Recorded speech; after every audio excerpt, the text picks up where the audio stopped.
Good evening. I'd like to call the regular June 12th, 2025 meeting of the Webster Groves Board of Adjustment to order. Tom, would you please call the roll? Yes, I will. Deb Sahlberg, Here. John Burse, Here. Randy Sprague, Jennifer Gates, Here. and Tom Walsh is here. Thank you. We have 3 new petitions tonight and 1 petition that we heard most of the testimony on at the April meeting, but because we only had 4 members at the time, the petitioner chose to continue it, and hopefully we'll be able to make a decision on that one tonight. We will take each request in order. The city will present their case, then we'll ask the petitioner to speak regarding their request, then anyone who is either here or online in favor, and then anyone in opposition. After that, we will close the meeting to public comment and go into executive session where we hope we'll probably make a decision. You do need approval of any variance request, needs 4 out of 5 board members' approval, and we do ask you not to be redundant or repetitive in your comments. Tom, would you please read the powers relative to the variances? When by reason of exceptional narrowness, shallowness, or shape of a specific piece of property as of September 20, 1956, or by reason of exceptional topographical conditions or other extraordinary or exceptional situation or condition of a specific piece of property, which condition is not generally prevalent in the neighborhood, the strict application of the area regulations of this zoning code would result in peculiar and exceptional practical difficulties to or exceptional and undue hardships upon the owner of such property. The board is hereby empowered to authorize upon an appeal related to such property a variation from such strict application so as to relieve such difficulties or hardships. Tom, would you please read docket 2430 into the record? I will. Docket 2430, an application by Stephen R. and Brenda J. Sias, I think it's pronounced, property owners of 140 West Swan Avenue. The property is located within the A2 15,000 square foot residence district. The request is for a variance from the municipal code section 53.053E to allow the creation of a lot that would be less than the required 15,000 square feet in order to allow for the owner to split the parcel into 2 lots, including a new 11,525 square foot lot. Mr. Buntrager? I apologize. I must have handed out the wrong agenda. Oh, okay. 57, document number. Document number 432. 2432 is actually supposed to be first. I must have printed out the. 2432. Okay, well, No, it's not that's not what we got. yeah, that's not what we got. On the agenda, it does. On the agenda, it says 24th, the agenda I have says 2430, Oh, and then 2431, 2432, 2429. I'm sorry. mine says 2432. Okay. I don't. But But it's not. is there a reason why you need one? Excuse me. Right, shit, yeah, this was, I'm sorry, we do need to take 2432 first because the petitioner's representative has another meeting that she has to attend, so, Turn. okay, Tom, I'm sorry. Okay, so 32 into the record. we'll read docket 2432, an application by Rock Hill Crossing LLC property owners of 337 West Lockwood Avenue. The property is located within the D Commercial District. The request is for a variance from Municipal Code Section 53.142 generally and Section 53.180 specifically for the parking requirements for office uses. The owners seek to utilize their second floor without having to add parking. Mr. Butcher. We would actually, before presenting testimony, ask that the exhibits which have been presented to you, exhibits 1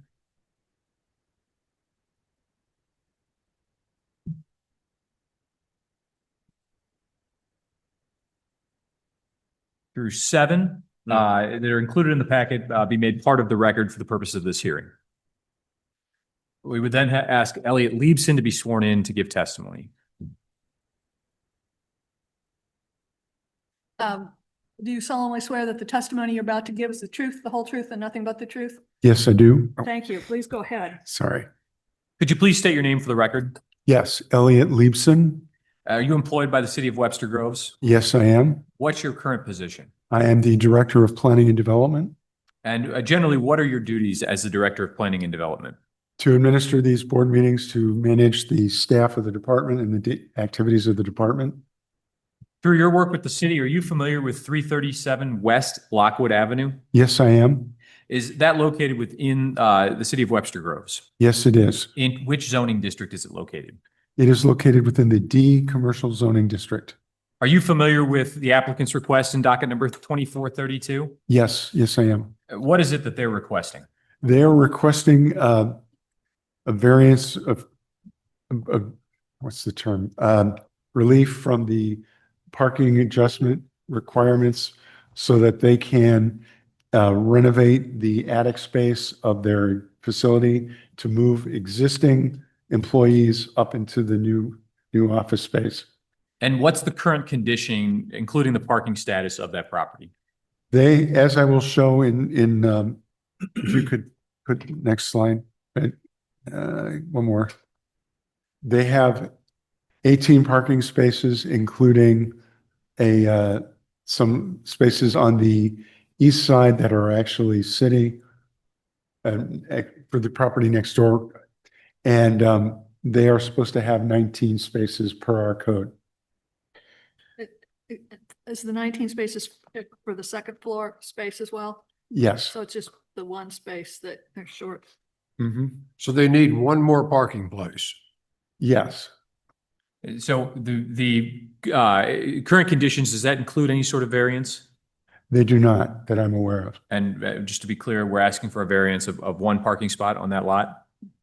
Yes, they have some alternatives which they can discuss, but which have lesser parking. But as it is right now, they are one space shy of what they need. Do you have anything else to add to this board? I do not. Does anyone have any questions for Mr. Liebson? So you're saying that they're just short one parking space? Yes. Okay.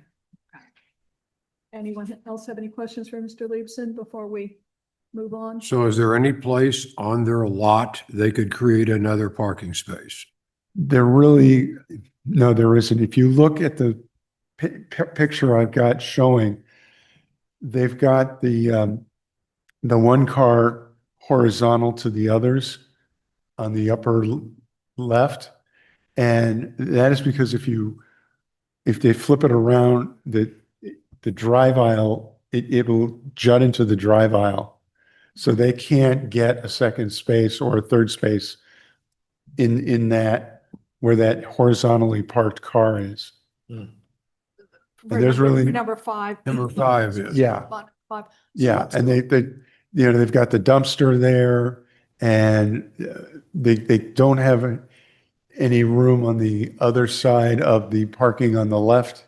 Again, because the drive aisle, and it's just a really awkward space.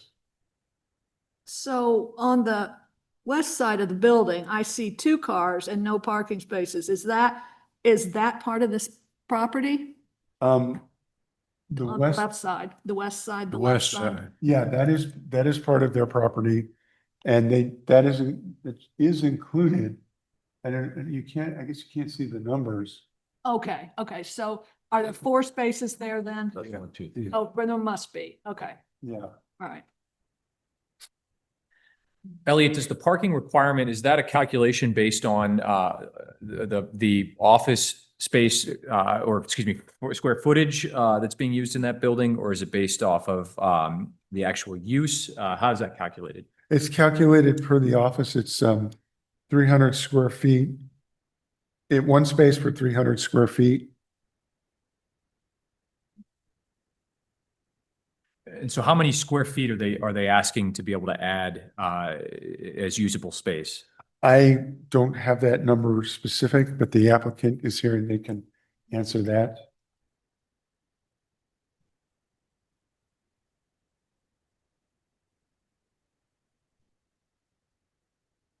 If there's no other questions at this point in time from Mr. Leibson, we'll move on. Who's here representing docket 2432?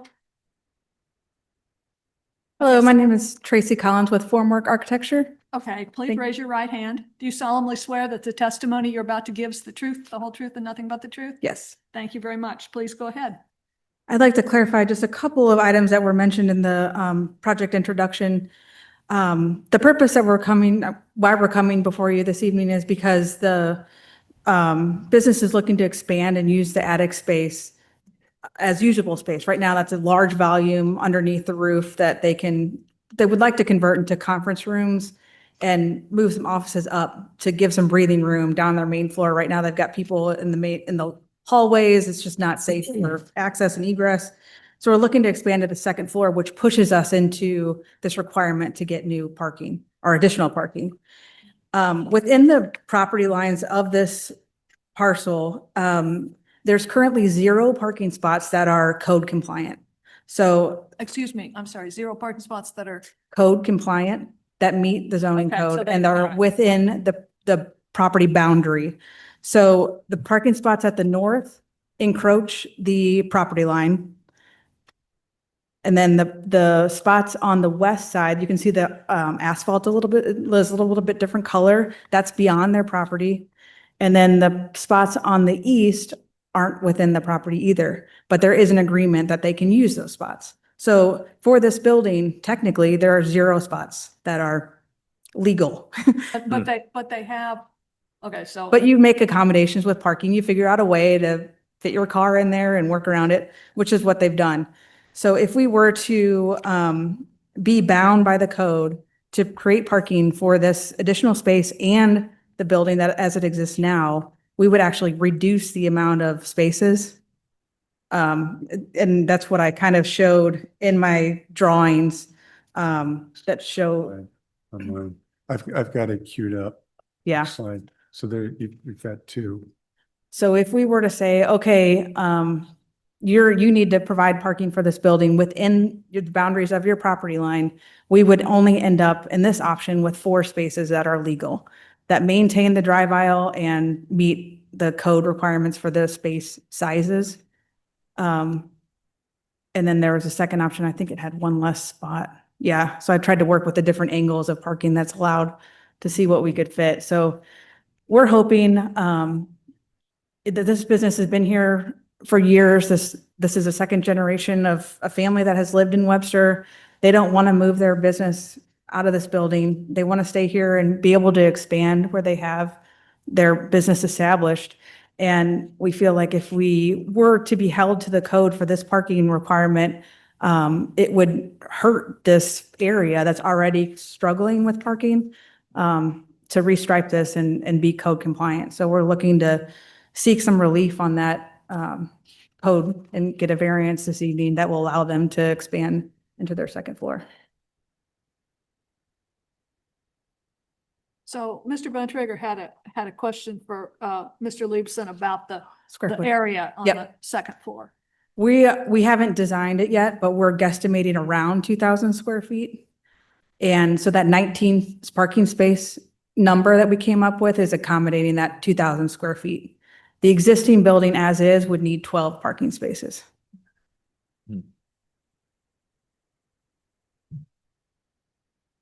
Have you reached out to the owner of the parking space on a parking lot on the east side to see if there's one space that they could, could also include in a cross-parking agreement or lease agreement? I did meet with the city on that, and since that area is already strapped for parking spots, they didn't feel like that was a, And when you say strapped for parking spots, I'll be honest, the only time I'm over in that part of town is, in the evening when I'm assuming that the Farmers Insurance Building is closed, so parking's not really an issue. And I know that there are some parking challenges, what with especially some of the restaurants on the south side of Lockwood.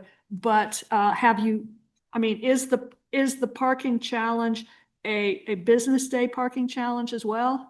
Or is it just mostly evening and, no, I don't think there's any real parking challenge right now with the configuration that they have, because they've, as you see, they kind of, This whole area was parking challenge, so you couldn't get another space for the Travelers Building from the parking lot. So is that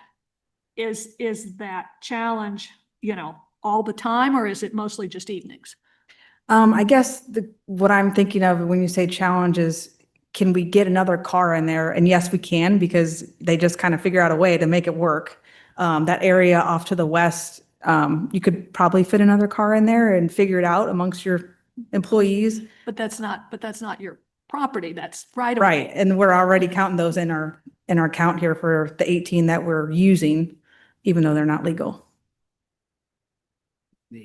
I don't know if that answers the question. Understanding my question. My Okay. question is the parking really tight during the business day, which is when this business has the highest parking demand? Yeah, that's a, Well, you'll need to, yep, swear on it. you need to come Yeah, to come the on. podium and, Yeah, but are you talking about the lot to the east? no, I'm just talking about the lot mostly the lot to the east. Please, state your name and John Travers. do you solemnly swear that the testimony you're about to give is the truth, the whole truth, and nothing but the truth? Yes. Thank you very much. You bet. Please go ahead. So I'm the building owner and the business owner. There is not a problem with parking. The only reason we're here is to get the variance for the So- city of Webster Groves to do that addition upstairs or to fix. So there's the- not a problem with parking. The reason that we don't have more spots in that big lot to our east where the Froyo and the big building there is because they need all of their spots for their usage, but that parking lot is empty all day, every day. So is the one across the street. Okay. Really, there's not an issue. And truthfully, some of those spots, we have 6 spots leased from them directly to in between us and that building. And it shows, I think 4 or 6 or something like that. There's actually 2 extra spots there because one was a former handicap spot that we moved to the front of the building to have our handicap spot. So really, there's not a parking issue as far as our usability goes. It's just a matter of getting Webster to approve that so that we can use the upstairs for conference rooms, break rooms, and a restroom. Does anyone have any questions for Mr. Uh, Trevor? my question, the parking lot to the east, Yes. when I pulled in to look at your property, there were 3 or 4 places pretty close to the building to park. Always. And I don't know if that's always or, Yeah. but if like we were to approve, I don't know who owns that lot and I don't know the arrangement, whether you have to lease it from the owner of the lot. We have 6 spots already leased from that owner. They weren't willing to lease any more spots because they needed spots for their parking that they couldn't lease out to us. They couldn't lose those spots for their code, but for their usage, that parking lot is empty. I've never seen it full. I've been in that building for 3 or 5 years, whatever it is. And the former owner was there for 20 years before that. And I don't think and I owned, my goodness, when that was there. So Yeah. I've never seen that lot full. So in the report somewhere, because when I was looking at through the agenda last week, you said that you're not expanding your staff. Correct. This is just to, have the conference room area and to give people a little more space in their office. Right, yeah, the office, the way it's set up, we have a lot of private offices, smaller private offices. And so this will give us an area to have a better break room, conference room, restroom, things like that. So we're pretty tight right now. And is the type of insurance you do like the type of like my insurance person who I've not seen in 20 years? We can save you money, but we do a lot of airplane insurance. That's our primary book of business is airplane insurance, but we also do home and auto. So we don't have a lot of foot traffic. We don't have a lot of customers coming in and out, but we do have, Right, you do we have. sell normal insurance too. So the design of the expansion of this space is not additional office space for new employees, Correct. but rather it's Elbow room. yeah, Square it's footage. more useful space for existing employees. So it's not anticipated that you're going to be requiring additional parking for additional employees at this point. Right, yeah, even the spots that we have right now, so, you know, we use about 14-ish spots that are sort of around our building like that, and that's been more than ample. We don't, and as the satellite picture showed, we don't even use the satellite picture showed the 2 cars, and I think your question was, could you fit 4 there? You can fit 6.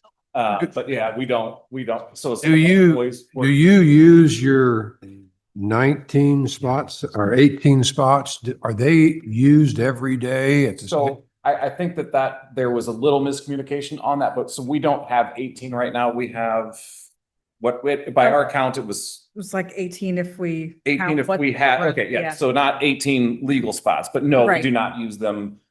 We have a lot of people that work remotely. We have people that walk to work. 3 of the owners live within a mile of the building. So no, we don't really even use the 18 that we have. So on a typical day, you drive by there and your spots aren't full. Correct. The spots that are existing over on the west side, Yeah. that's not city right of way. Is it railroad? Railroad. Correct. And have you had any discussions with the railroad? No, and that is something that we will plan to do at some point, but we wanted to just get the building probably won't work for us if this doesn't work, and so we wouldn't want to get in contracts with buying more And property. I understand that. I say this because, Sure. you know, if we're looking at these numbers and trying to calculate out how these are all, and because we need to understand what your actual request is. When Right. when a variance is granted, it's exact, right? It's not Right. like we're granting a kind of a ballpark. And so we've been presented with 18 spots, which I know we've kind of relied on here. But my concern would be that any day the railroad comes up and says, hey, this is our right of way, we're tearing this out, or you got to tear it out, you're losing 4 spots, and now we're back to kind of square one here. And I expect it's the same thing with those northern spots as well. They're encroaching on railway right away. And so I realize some of that is your property and you could park it, but based on your calculation, there's 3 spots there plus the 6 that you lease, and now we're at 9 instead of 18. So I think I'd be concerned that we, you know, if we're granting a number, we want to make sure that we've got something from the railroad or some assurance that there's going to be these additional spots, and we're not just talking about 9, or that we've got some idea of these exact numbers.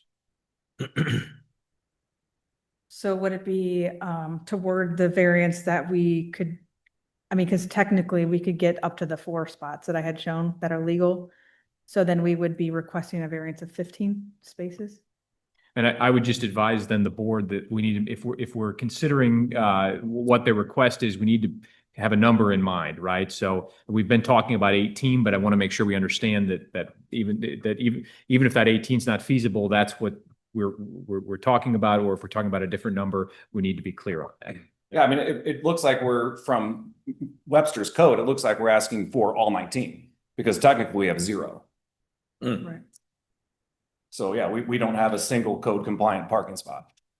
But from our perspective, it's not what is currently code compliant, it's what can be code compliant. And so if you've got spots leased, even if they're not on your property, if we can tie those to what you're requesting, and that's how it works, right? So if there's a variance, and we're counting parking spots here, so you need 19 in order to get to the request you're making, we can count those 6 that you've leased, but that's with the understanding that if you are no longer leasing those, Yeah. you're now in violation of your requirements, Right. and subject to what Sure. violations subject people to. Yeah, that makes sense. And I do want to say, I mean, I think we have better parking than almost any building in Webster. That being said, it does belong to the railroad, but if you ask any business owner that is in Webster, everyone's kind of parking just where they can make do because we have, you know, a long-term parking issue. We don't really have a parking issue down on our side. But yeah, when you go further, into the Old Webster, and I mean, there is a huge parking issue, but we just don't have one. We have an issue of trying to get some employees some elbow room so they can have some spots to stretch out a little bit. Sort of the other request here, or the other question here is we're talking about one spot here, which means we're talking about 300 square feet of usable office space. I know the thought was that you'd be adding about 2,000 usable space. If you were adding instead 1,700 square feet, we would be having a different discussion here. Is that something you've considered? No, we have not really done the final drawings up there. We had an architect kind of measure it out, and he thinks that it's about 2,000. And so that's why we're going for 2,000 based on his recommendation.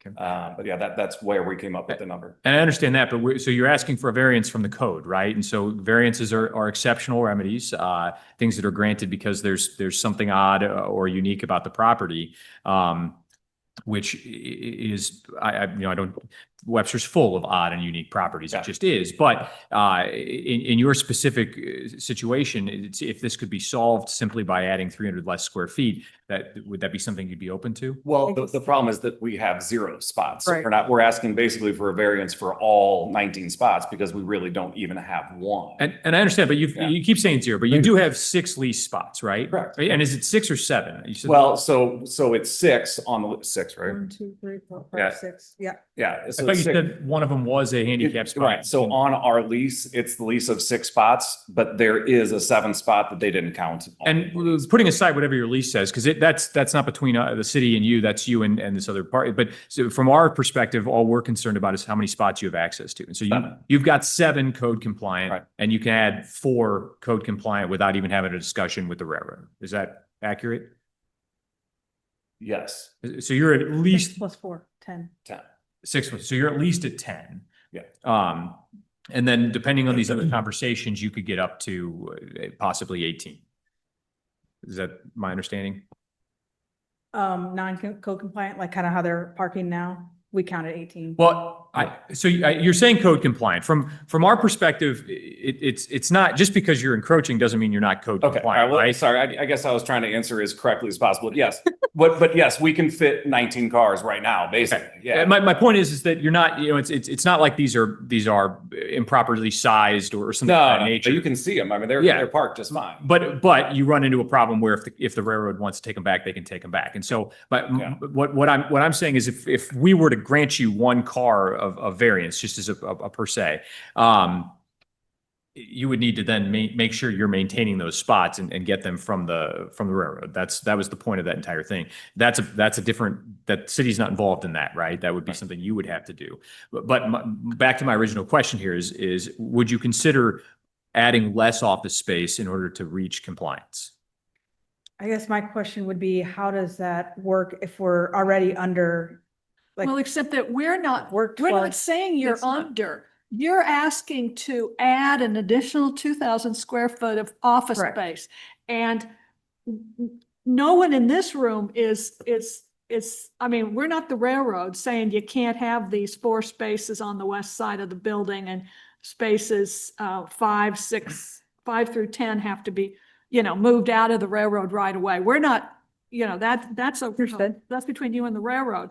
But, you're asking to finish out additional office space and not provide adequate parking, not provide parking per the code. Correct. And we're not saying that any of these spaces that you're showing are not, but you're still one short, right? At least one short. Let's say all these spaces that are shown on this diagram are legal, are okay spaces, and you work out, I hope you have some success reaching out to the railroad, but, and the railroad says it's fine, but, so you're still one short and that's our deal tonight, right? And so what the city attorney is suggesting is maybe it's not 2,000 additional square feet of office space on the upper level. Maybe it's 1,500 or 1,700. We would like to get to 2,000. That would be our request, is that to have a variance to allow us to put that 2,000 square feet up there. And that makes sense. Obviously, I mean, this is the tale's old time in Webster right now. Everyone wants to maximize the space they've got. My question is trying to stay, I mean, here, realistically is if you were to present something where you've got 18 spots available and you're using up office space so that you're only required to have 18 spots, you're not even here in front of us, right? The only reason you're here in front of us is because you're asking for a variance of that one spot. I guess when I'm seeing one spot, when I'm seeing an option of 1,700 square feet, what I'm not seeing, and when this is a question, is what's the hardship, right? That's ultimately what you have to prove to the board. I guess that's where I'm questioning what the language of the variance would be, is because if I were to submit drawings to the building department and zoning says, oh, you don't have any code compliant parking, and then they deny us, and we're assuming that all of these 18 spots are legal and we can park in those, Okay. then are we, we're kind of on the hook for, So what you're trying to do is make sure that, and because we're talking about two for different being things. proactively to. What you're trying to make sure is that we're not going to have a problem with any of those parking spots there. But, from the city perspective, when we've got private parties, and I realize the railroad is not necessarily a private party, but when we've got a private party involved here and you've got a lease, for instance, see these are code compliant spots, you've got a lease, you have a right to those spots. And so you can submit those spots as usable spots. And we're not going to sit here and say, well, yeah, but you don't own them, because from our perspective, they're yours to use and you can use them. What we do when we grant those things is that we rely on the fact that you have the right to use those spots, and that as long as you're operating in the way you're operating, you're going to have those spots, right? And so if your lease were to suddenly get terminated, well, now you've got a parking issue because those aren't your spots. But for now, those are your spots. And for the other spots, even if they are encroaching on somebody else's property, you're using them and you're submitting them. If you're going to tell us that you're allowed to use those spots, then we're not going to say, oh, yeah, but they're not your spots, right? All we're going to say is, okay, then you're required to maintain your use of those spots in order to continue operating in the way you're operating. Does that make sense? Yeah. So what I'm saying is, if you were to come back with having some agreement allowing you to use all of the spots that you've got right now and a plan to increase your usable space by 1,700 square feet, you don't even need something from this. Wouldn't even be here. Mhm. So again, the question is, at this point in time, what's the hardship? That you need the 2,000 square feet versus 1,700. Just in general, I mean, Right. whatever it's going to be, whatever the number of parking is. Yeah, I guess, That's the hardship. the hardship is meeting the code as it's written. That is why we're here. So we don't want to go further down and incur all the costs of hiring the architects and engineers and construction consultants on, and then only to find out that they say, well, no, you needed that variance up front, and then you come back and don't get the variance. But how about, all right, I'm going to toss you a softball here. You don't have a square lot, right? No, You don't have a rectangular lot. yeah, I don't even know what that is. The way your property is built is it abuts somebody else's parking lot, right? So you've taken measures to alleviate parking by leasing spots next to you. Yes, And the other part of the rest of your property abuts either road or the railroad. correct. So you have That a is little our bit, hardship. you have a little bit of a unique shape of your lot. That is our hardship. Yeah, you can't even enter. the That's spot an without understatement. Going through another property. Yeah, and getting the ingress egress lease along with the parking spots was no easy task. I can promise you, those of you that dealt with any of that over the years, that was not an easy task. But you've got it. That's not a hardship. You've got it, right? You've Got got an it. agreement. Nailed That's- Okay. So have you had any discussion with the railroad? No. And how long has that pavement been there? When they moved Lockwood, which I remember when they did it, I don't know the year, but that's when they put in the sidewalk there. The parking lot was always there. It was gravel, and you could turn right off of Lockwood behind our building. When they moved Rock Hill Road over, that's when they built the curb, the sidewalk, and the parking lot. So it's been there since then. Recollection, 1990, When you- 1980. When you say they built it, whoever moved the road. whoever moved that intersection. So that intersection used to be closer to the building. Whoever moved it, they moved it further west. Mhm. That's when that was all put in. I remember it because that, I Okay, was- it wasn't a previous owner of the building that put the asphalt down there? No, that would have been probably the old Reliable company owned it back when that happened. So Yeah, yeah. we have someone else in the audience who thinks he knows the answer. to Yeah, this. he's the former owner. Could you come? Gotta be forward and sworn. Be sworn in. State your name. Jeff Bender. Please raise your right hand. Do you solemnly swear that the testimony you're about to give is the truth, the whole truth, and nothing but the truth? Yes, I do. Thank you very much. Please go ahead. So I was the previous owner for 17 years, bought the building in 2007. It was a shell, and it's a little bit of a reunion here. Dr. Butler was a tenant in that building. Other than his space and a dog groomer space, the rest of it was gutted. So we made a significant investment in the building over the years.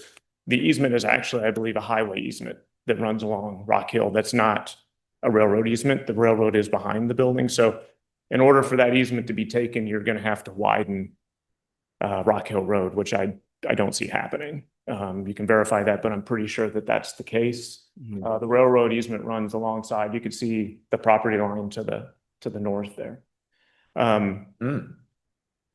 So I was involved in the wonderful Mara Perry was very helpful as I was battling another property owner who will remain nameless in Webster Groves. But I had a prepared statement, and I appreciate your questions. I did look at the bios, and this is a very educated, experienced board. And I want to say that I'm a developer by profession, but I've not been on this side where I'm not pitching my own project. But I do want to say that John and his family, longtime business owners, as was stated, we actually got to know each other. We were both tenants of 20 Allen Avenue.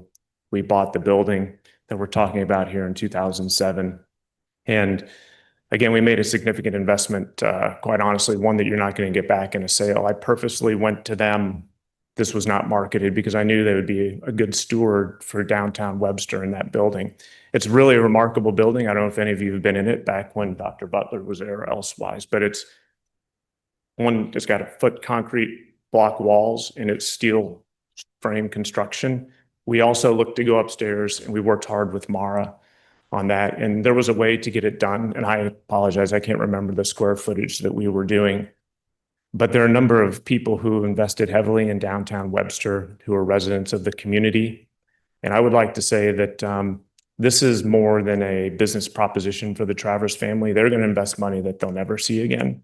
And I think if we have the opportunity to support a family who has invested in downtown Webster your father forever. Yeah.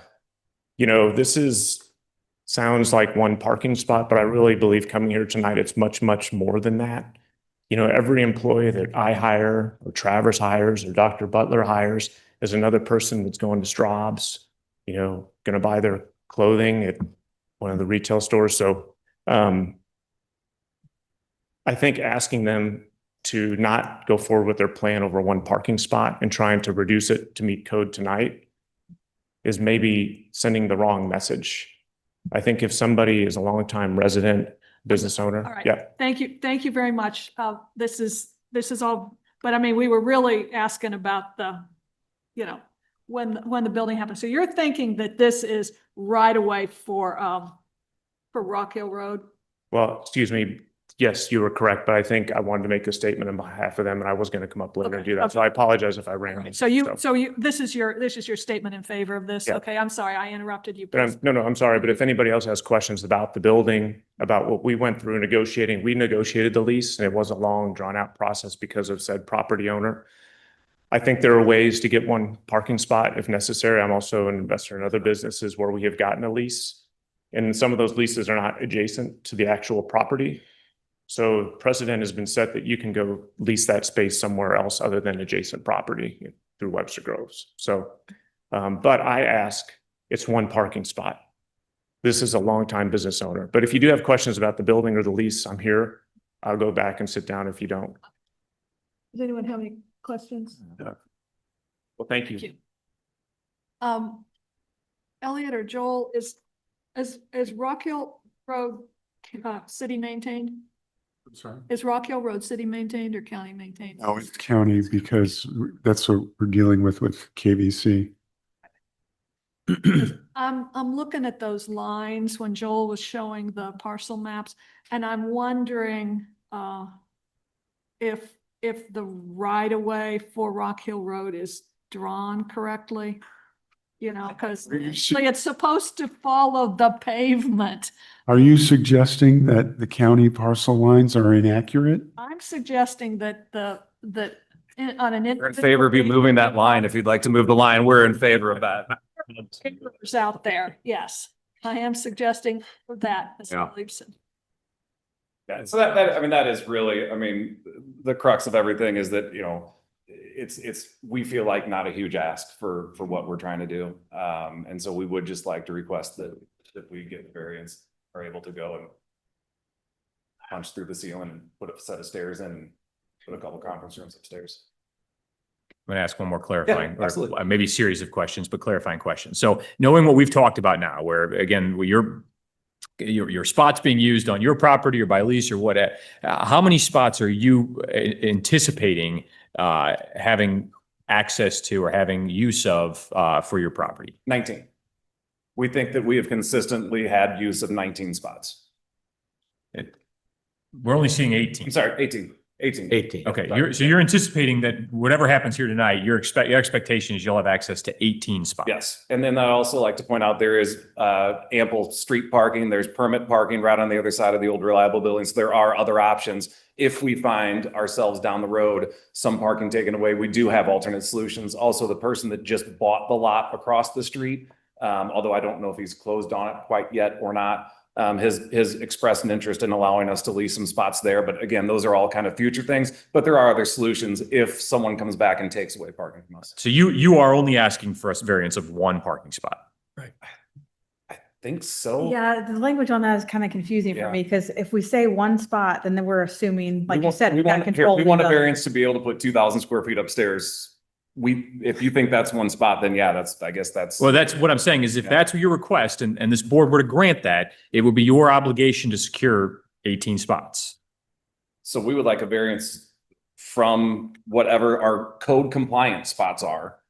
A variance from the code compliant number of spots up to the 19 that we need. Well, that's why I'm saying is that code compliant, it means two different things in the way you're using it and the way we consider it, right? So a code compliant spot is one that is of a compliant width and depth, right? I mean, I'm sure there's other requirements. I'm a lawyer, not a code officer, but as long as it meets those code requirements, the city is not going to care if it's on your property or if you're leasing it from somebody else, right? Right. As long as it's your spot to use. So knowing that, you believe you can secure 18 spots. Yeah, I mean, we Well, have. Then we would have to get the rail or the other asphalt. We'd Well, have no, to but I find think that those. what he was saying, regardless of whether, I guess I'm having a hard time understanding of what this. It doesn't matter where they are. So it doesn't matter if it's the 4 spots in the county. If that doesn't pan out or the railroad is met and you go across the street to secure spots, as long as you can secure 18 spots that we Yes. can attach to We your can property. secure 18 spots. We can lease spots. We have other options for leasing other spots in the future. There's permit parking. Yes. Okay. Sorry, I wasn't familiar with the different types of parking spots. It's, I did my homework, if you believe it or not. Actually, I'm really good at selling insurance. If you have any questions about that, let me know. I've got those policies inside now, but as far as parking spot definitions, I just know where I Yeah. can shove a car and no one yells at me. So again, I've been doing that for 26 years here in Webster, is parking in non-code compliant spots. So yeah, you get pretty good at it after a while. I have one question. This is really for Mr. Liebson. In the event that this Travers Insurance Company would decide that they did not want to be here, if we had a new tenant, say a retail tenant or a restaurant tenant for this building that was going to be, would this variance, if we're giving them a variance of one parking space, would that variance run with this property, even with different tenants? The variance would run with the land. So it would stay there. However, yes, it would stay. What I was going to say is that if the parking calculation gets reduced, and I don't know that it would, but just hypothetically, or increased, then they would have to act accordingly. So if a retailer moved in there and it turned out they needed only 17 spaces, well, then that variance just hangs in space. But if it turns out they it need expires if it's not being used for a year, it expires. that, then that So- too. But if they needed more, the new tenant would be responsible. We've not granted a variance that runs with the land for a tenant that would require more parking. Oh. If we would grant the the one Right. space. They would, a new tenant, let's say they need 23 spaces and they have access to 18 and they have the variance for the one. They would still have the variance for the one. So they would need 4 more spaces, whether it's through a variance or parking agreements. I ask that because, you know, nothing is sure. Sure. The future is not sure, and I wanted to see what our actions would have on the city for future tenants. And so this is this is more for Elliot. This is a variance for the one space and the current configuration Right. of parking, which is not code compliant. No variance will contemplate the layout of parking. The variance will simply contemplate the number of spots reduced from the required number. Right. That's a good way. Does anyone else have any questions for the petitioner or his representative at this point in time? I just need one little bit of clarification. So we're basically saying, you've got 18 spots, okay? I think you do. I think we can see that. Why don't you reduce your expansion by 300 square feet? We just don't want to have that being confined to that when we go to do the project. When we have staircases and a break room and conference room or in bathroom, where did we come up with 2,000? Because the guy said it was going to be 2,000. It might be 2,200 and we got to come back and start talking again. We don't know, but we think that 2,000 gets us what we need as far as his initial sketch went. Okay. And 300 square feet can mean a lot when you're talking about, again, if you look at the building, I'm not small an roofs, architect. crannies. I mean, it's a sloped roof and I yeah. am not an architect, so trust me, I don't know. I mean, that was the question though, is could you just do that and now suddenly it's a lot less of an issue? That's my question. What is the possibility of that 2,000 square feet growing to 2,400 square feet? And then that's actually 2 parking spots. Can we talk about? Are that you as just my- straight up? No, Yeah. yeah, so I'm kidding, but I mean, it could, yeah, it could. So we don't have, so what the plans that were sketched out they were measured and they were drawn and they were estimated. And he said 2,000. Now, yeah, it could be 22, could it be 19? We really don't know, but he thought 2,000 is a good number. If he comes out and says, look, for 2,200 square feet, this is gonna be solving so many more problems or whatever, then yeah, we'll come back. But No. I don't think that's gonna be the case. I think Gotcha. We're pretty comfortable too. So Peter, what happens if the design changes? How does this? It What do we do? doesn't change what we've done here is the way they've brought it to us right now is they're asking for a variance of 1 parking spot. So Okay. if their build requires them to have 23 parking spots, They they can- need to secure Come back. 22. Come back. Okay. Or they could come back. Yeah. Or they, Okay. but we've heard that they've got availability potentially across the street. They could find additional spots to lease. It would be, the requirement again would only be reduced by 1. Gotcha. Oh, Thank you. I've got a question. I got a question too. So if we were to pass this variance, it gives them 1 more spot. It's their responsibility then to go out and secure the spot. Yes. Right. We're The city just checks on. No, No. if we grant them a variance, they don't have to get another spot. As the spot. as we're sitting here right now, they are asking for a variance of 1 spot. Right. They're not asking for 18 instead of 19. They're asking for a downward variance of 1 required parking spot.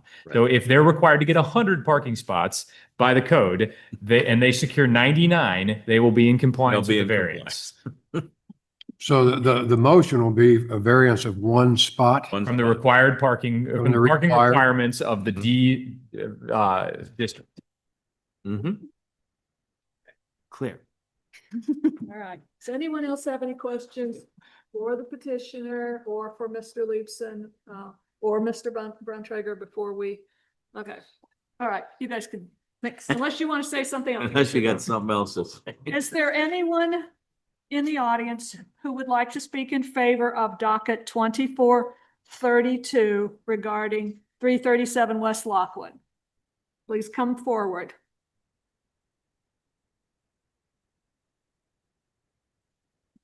State your name. Dr. Robert Butler. Raise your right hand. Do you solemnly swear that the testimony you're about to give is the truth, the whole truth, and nothing but the truth? It is. Thank you very much. Please go ahead.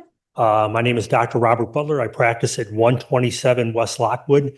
I've been a dentist in this community for 40 years. I own the property at 127 West Lockwood. Out of historical curiosity, I also practiced at 337 West Lockwood from 1985 until 2007. For the sake of brevity and out of respect for time with this board, I would stand here before you and strongly support the variance to be granted to Travers Insurance Company. Thank you very much. Thank you. Is there anyone else who'd like to speak in favor of docket 2432? Is there anyone online who's raised their hand for docket 2432?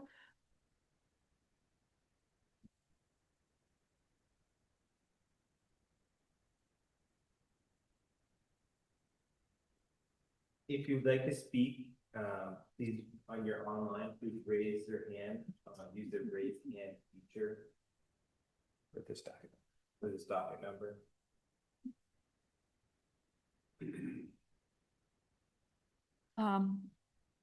Is there anyone in the audience who'd like to speak in opposition to docket 2432? In opposition? And is there anyone online who'd like to speak in opposition for docket 2432? Hearing none and seeing none, we'll close the public session for docket 2432. Can we have a motion for docket 2432 so we can start the discussion? Yes, I'll motion that we grant a variance reducing the required parking by one space. Does that seem an appropriate way to word it? I second that. Thank you. Well, one of my concerns was what would happen down the line if we had a change in use. So my understanding is by granting a variance of one parking space, a future tenant would have that one parking space variance granted as long as they moved within a year of the, and then my other concern was whether the parking is tight during the day. And my understanding from the petitioner and his representative is that it's not real tight during the business time, which is when this is going to be. So those were my concerns regarding this variance request. Well, my reaction to your concerns, or I agree with them, if, for example, a restaurant in the future were to move into that space, obviously they're going to need more parking. They've got to come back here. Or make And arrangements. that's- Sorry, on Or make arrangements, yeah. I think we can only deal with the here and now. I agree.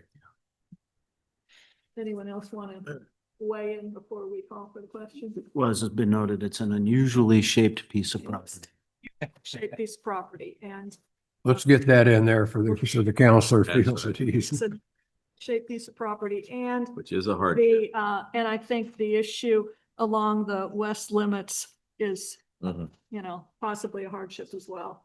Are we ready for the vote? All in favor of docket 2432, please say aye. Aye. All opposed? Anyone, Tom, would you please poll the board? Okay, I'm going to pull the board. So Randy Sprague, Aye. Jennifer Gates, Aye. John Burse, Aye. Deb Sahlberg, and I, Tom Walsh, aye. Your variance request has been approved. Please see city staff during regular business hours for your next steps. Then is What docket is next? 2430, the next one then? We've read that into the record, Mr. Buntrager. Do we need to read it again? No. Okay, Okay, so we don't need to read 2430. We're going with 2430. We will go back to 2430. which is 140 West Swan. And that's been read into the records. Okay. Mr. Buntrager? Prior to putting on testimony in this matter, I would ask that city exhibits 1 through 7, which have been included in the packets you've received here today, be made part of the record for this hearing. And then we would ask Elliot Leibson to testify. He's already been sworn. Could you please state your name for the record? Yes, Elliot Leibson, Do you work for the city of Webster Groves? I do. What's your current position? I am Director of Planning and Development, And what are the duties of the Director of Planning and Development? facilitating the boards and managing the staff and responsibilities of the department. Through your work with the city, are you familiar with 140 West Swan Avenue? I am. Is that located within the city of Webster Groves? It is. In which zoning district? That is located within the A2 15,000 square foot residence district. And are you familiar with the request by the applicants in docket number 2430? Yes, What are they requesting in this instance? they're requesting a variance of roughly 3,400 square feet to subdivide their lot into a standard size lot and then a substandard lot that would be 11,525 square feet.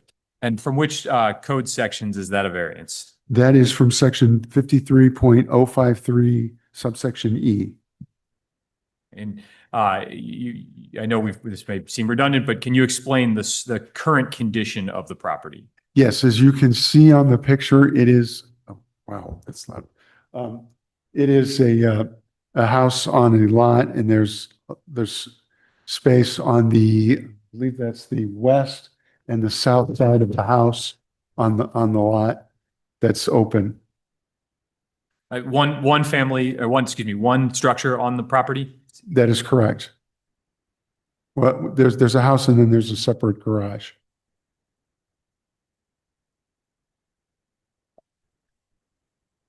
Do you have anything else to add to this board? I do not at this time.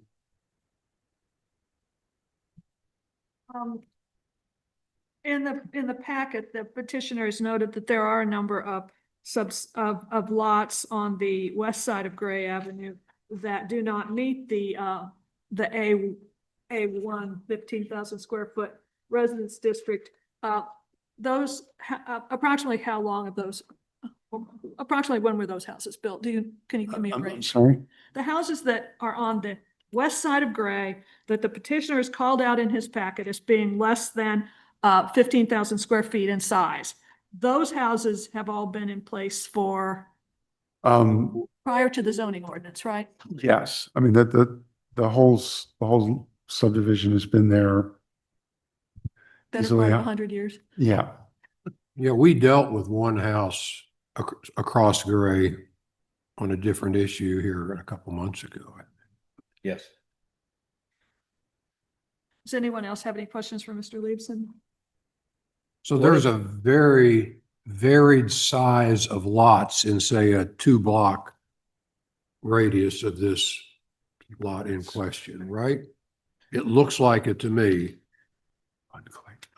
unclick the, There are some smaller lots across Gray, yeah, and it appears there might be, and I use the word might, I don't know, be some other smaller ones within a couple blocks of that area, and there's some bigger ones. well, can you pull it down just a little bit? Yeah, so there are There you go. lots smaller, the primary location of the lots that are smaller than this lot are on the west side. So you see that block between Gray, Swan, and Parkhurst. There are a number of, at least 9 of those lots are smaller than this one. And then there's one lot a couple lots on north of Swan, one on Swan that's at 127. Yeah. And then there's a couple on the west side of Gray, north of Swan. But by and large, though they may be, like the ones to the south are narrower than this lot, they're definitely longer, so they functionally are the same size or larger. So predominantly, the lots in this area are the same size or larger than this property. And this whole area was developed many, many years ago, prior to the 1956 Yes. state that, Yeah. that the powers of this board Mhm. addressed. Okay. Yeah, that's correct. Are the properties along Parkhurst and Jefferson, Elliott, within this 15,000 I'm sorry. zoning Can- category? Are Does- they within that same zoning category? Yes, yes, they are. Good one. Could you do me a favor and scroll down a little bit and let's look at some of the homes on the other side of Gray? You mean the Yes. south of? oh, Well, I think if you, yes, there are some small homes up there, but there are some also very large lots as we move down more toward Jackson. Okay.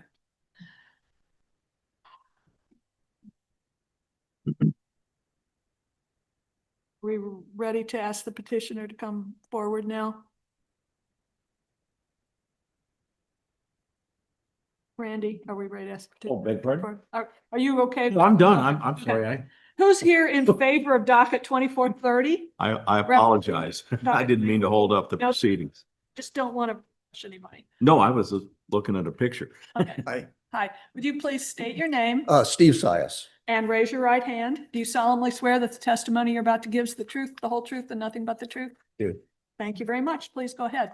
Well, let me just talk about the reason for doing this project. My son grew up in that house. It's West Swan, not East Swan, by the way. And we'd like for our son and his family to move back to Webster and help take care of my wife. Now, my son is out of town, but my daughter-in-law Maureen is here and my granddaughter Shannon are here. Now, and Brenda, my wife, is not here. She's ill. She, in 2014, had a cancer diagnosis. She endured a very painful bone marrow transplant in 2015. She was on cancer maintenance medicine for 8 long years. Okay. Now, all of that has taken a toll on her health. She has a lot of back pain all the time. She's weak. She doesn't have any stamina. Her bones are very weak. She tires easily. Her immune system is compromised. Just last summer, she was accidentally knocked over by a person and she suffered 3 compression fractures of her vertebrae. She was in the hospital 3 different times over the course of 6 weeks and in a lot of pain. So what I'm trying to say is we'd like to stay in our house on Swan. And we're going to need some help. The best people that could help with that are family. We want to split off the backyard of our house. It's a gigantic yard so that they can build a house there and help me help my wife. Now, you've already hit on something that's very obvious.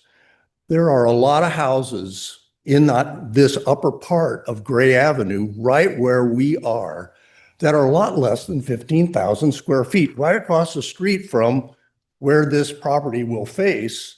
There are 4 houses in a row that are way under 15,000. There are 8,000, there are 9,000. One of them's 11,000. Every single house on Parkhurst, every single one, there are 4 or 5 on each side of the street. They're all under 15,000. They're about 11,000 is the biggest, and some of them are only 7,000 or 8,000. There's a house across the street from us on Swan that is under 15,000. I think it's 11,500. So this property, I provided a sketch of that for the board. The property that I'm proposing for my son and his family will be 11,525 square feet, which is 77% of the 15,000 requirement. And our house, the 140, will be 15,500, something like that. It stays over the 15,000 limit. The new property meets all the setback requirements, front, rear, and side. So it's a unique situation because our house it's not centered on the property. It's up a little bit. It's north a little bit. So that creates a lot of space in the back and to meet all those setback requirements. So I wanted to point that out. Let me see if there's anything else. Yeah, I think that if this is approved and, I defer to the board, we'll live with your decision. But we think it's going to be nice for the neighborhood. All the neighbors across the street and those other 4 houses, they're all fine with this. So I think other neighbors they're worried about setting a bad precedent. I'm sure you'll hear from them. I don't think that's going to happen. I think this is a unique property because it's on the corner. The new property would face, it would be facing Gray. So there aren't too many properties that would fit that exact situation in Webster, I don't think. So I think that's all I had to say. I'm sorry if I went on and on, but hopefully this will be quicker than the last one. Does anyone have any questions for the petitioner? Have you looked into building an addition onto your house for your son? You have not looked into that? No. There's additional provisions that allow for an auxiliary home, a secondary structure, living quarters, which are specifically caregiver quarters. Have you considered that? I believe that would have to be less than 1,000 square feet, wouldn't it? Yeah. It is limited on size and Yeah. it's also limited by people, but Yeah. again, you've mentioned this as requiring care. Yeah. And so that would be, rather than needing a variance Yeah. for a substandard lot, you could build something without needing approval from this board. Yeah. I don't think we want to do that, but Well, and I understand you Yes. don't want to do that, but again, Yes. we're doing variances. I've said Yes. I said this last time, a variance is an extreme remedy Sure. for something that is a hardship. Yes. Whether, what you want to do and what you don't want to do is going to be Yeah, limited I by what your understand property allows. Yeah. Which raises the next question. What's the hardship here? The hardship is on me, on the family. Nobody's going to be able to take as good a care of my wife as me and my family. So it would be a hardship to try to figure out some other alternative to care for her and stay in the house. And I don't think anybody up here is going to argue that sort of thing. Yeah.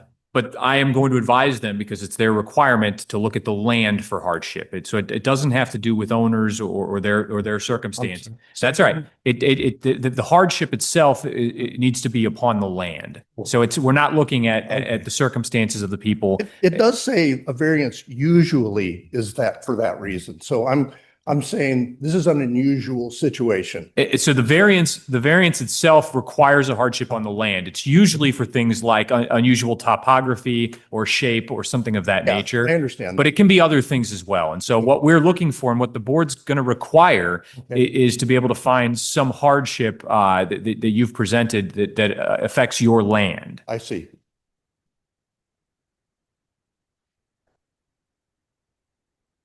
Anyone else? Go ahead. I have a question about the boundary, like the new property line. Yeah. What is the driver of the? The notch? Yes. Yes, well, I worked that out with the city planners. The notch is required to get the width that's required per code. On the street side? It's an average. Oh, okay. The width is an 80-foot width that's required. So to make it 80 feet in the back would cut through the garage. So to keep the garage from being destroyed, we've made it a little bit wider in the front and a little bit shorter in the back. So that's why there's a notch in there. Thank you. You're welcome. Does anyone else have any other questions?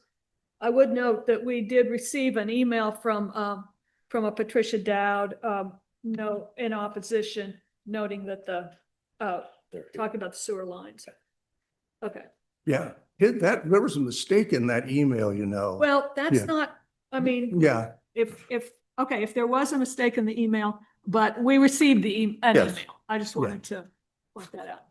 Does anyone else have any questions? Okay, you can sit down. welcome. Is there anyone in the audience who would like to speak in favor of docket 2430? In favor? Yes.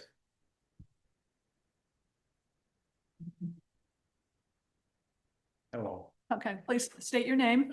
My name is Michael Chakudian. I live at 138 West Cedar. Would you please raise your right hand? Do you solemnly swear that the testimony you're about to give is the truth, the whole truth, and nothing but the truth? Yes, I do. Thank you very much. Please go ahead.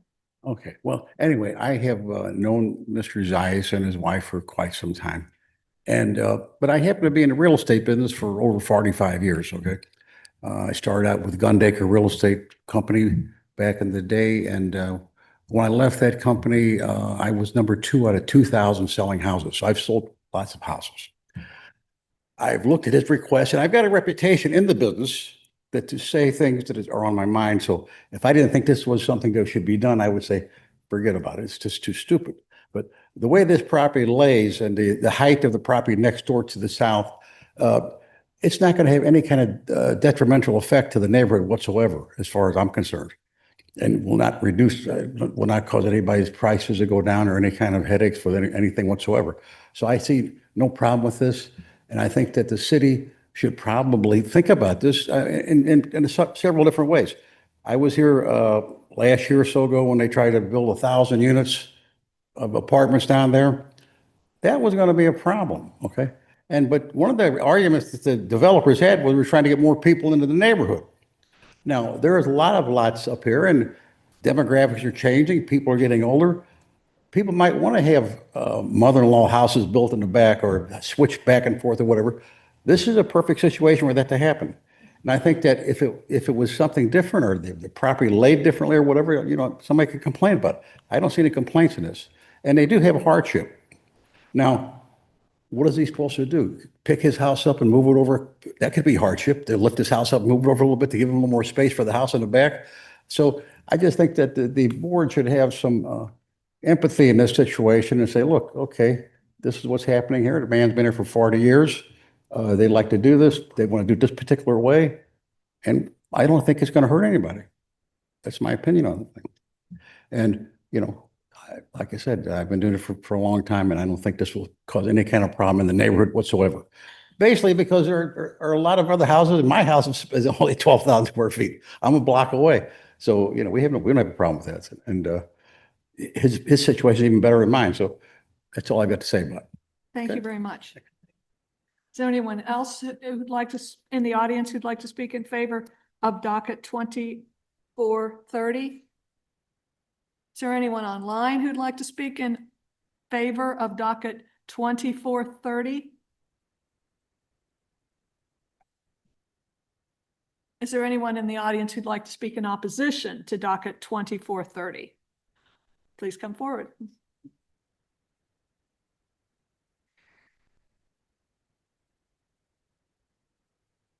Hi, Hi. Catherine Gowan. Please raise your right hand. Do you solemnly swear that the testimony you're about to give is the truth, the whole truth, and nothing but the truth? Yes. Thank you. Please go ahead. Your address too, if you would. 228 Gray.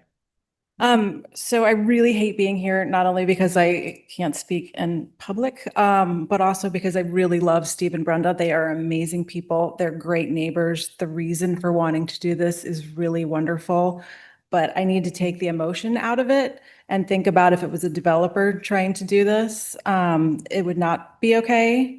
The lots across the street that were mentioned were built in 1912, 1920, 1920. So it's 100 years old.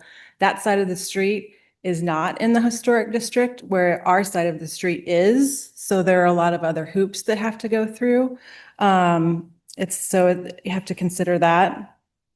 Also, this area of Webster is really known for like its larger lots, like people enjoy that type of extra space. And so cutting that down would go against that. And also I do think it would set a precedent because I think that there are a lot of developers that like to come in and find some spaces that they could put another house on.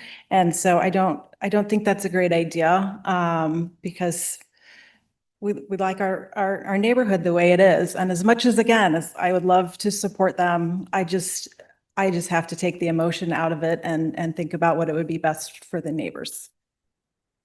Thank you. Thank you very much. Thank you. Is there anyone else who'd like to speak in opposition to 2430? Now, if you're both going to talk, you both have to be sworn in. Okay. Are you talking? If she doesn't say it all, then you can come up and add to. Okay, please state your name and raise your right hand. Patty Dowd. Oh, okay, so we did receive your email. Oh, yeah. Please raise your right hand. Oh, Do you solemnly swear that the testimony you're about to give is the truth, the whole truth, and nothing but the truth? It is. Thank you very much. Please go ahead. I'll try not to reiterate, but I do want to say it's a heartbreaking situation. We've known the Siases for 35 years. Brenda and I were on PTO together. Same exact words written on my notes. I have to put my emotions aside. We live behind them. First of all, as she mentioned, it changes the complexion. We bought our house to have big yards, big lots. Already they're hundreds of feet smaller because of within the codes and ordinances, people can add on thousands of square feet on their house. We love the historical neighborhood. Someone mentioned no impact. Huge impact. Our yard is always flooded. Joel knows about this, the city knows about it because of additions. And that's why I have the MSD map. MSD said it would take between 3 and 50 years to get my project done, 50. So for them to build that, it will be probably, maybe they could do a hardship, but 3 to 50 years to move the sewer lines, which would be on them if they even agree to it. This will exacerbate our problem as well, personally. And as of now, the city does not require a water engineer. I know there's a little bit of a water plan, but it's a huge problem in our neighborhood.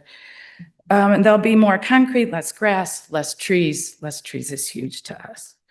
And then, as I said, MSD does not allow building over the sewer lines, which is, as you noted, they're like 10 feet in from their 10 to 30 feet in from their property. So right where they're saying the house would be, they would have to move the sewer line somewhere. And again, that's on them, according to MSD. Lastly, subdivision is forever. Again, the hardship, I think you've brought up some, buy a house nearby. We'll keep our eyes open for you. Add on, change the garage. Our neighbor just added on a huge house, outbuilding. Intentions can change. And as you mentioned in the last variance hearing, there's not really stipulations. So once it passes and it is subdivided, if it is sold to a developer or something happens, who knows? So we just ask that it is not subdivided. Thank you very much. And I didn't know if you all got to see that, but. Well, we had, your email had a Yes. smaller. It'll be made part of the record. but we. Is there anyone else in the audience who'd like to speak in opposition to 2430? Oh, okay. I'll let him and then you're next. Okay, please I'm sorry, raise your right you hand. don't hear so well. Do you solemnly swear that the testimony you're about to give is the truth, the whole truth, and nothing but the truth? I do. And you're Mr. Dowd? Richard Dowd. We've been at 219 South Gore, basically backing up to the Fleece's home. for 36 years, lived in Webster for 40. And we are, if we had a gentleman from Webster come out and talk to us about the elevations that we're dealing with, we get flooded like you can't believe. And he described to us the difference that having a roof on a property makes to the speed and the volume of runoff. And we've been putting in drains and done everything we can to try and stop it. We're underwater a lot. And it is a real hardship. I mean, in terms of being able to use different areas of your yard and that kind of thing. So, you know, we feel for the citizens. It's not something we're happy about, but we've talked to all the neighbors between Gray and Gore, and everybody that adjoins them is like, I don't want to say no, but I don't want this home being built there either, because it will change the character of our corner. And in my opinion, because of how they stated their house is set in an interesting position on their premises, it's perfect for an addition that would allow them to have the required holding tank for all the additional water that's going to be created coming down through there. And as Patty, I'm sure pointed out, where they're talking about putting this house, they just can't. It would be impossible. MSD, as we know, they told Patty, she probably told you, said, yeah, well, we could do something. We could fix it within the next 3 to 50 years.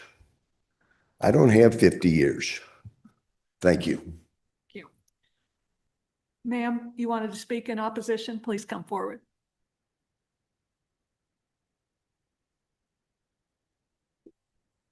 Please state your name. Renee Clifton.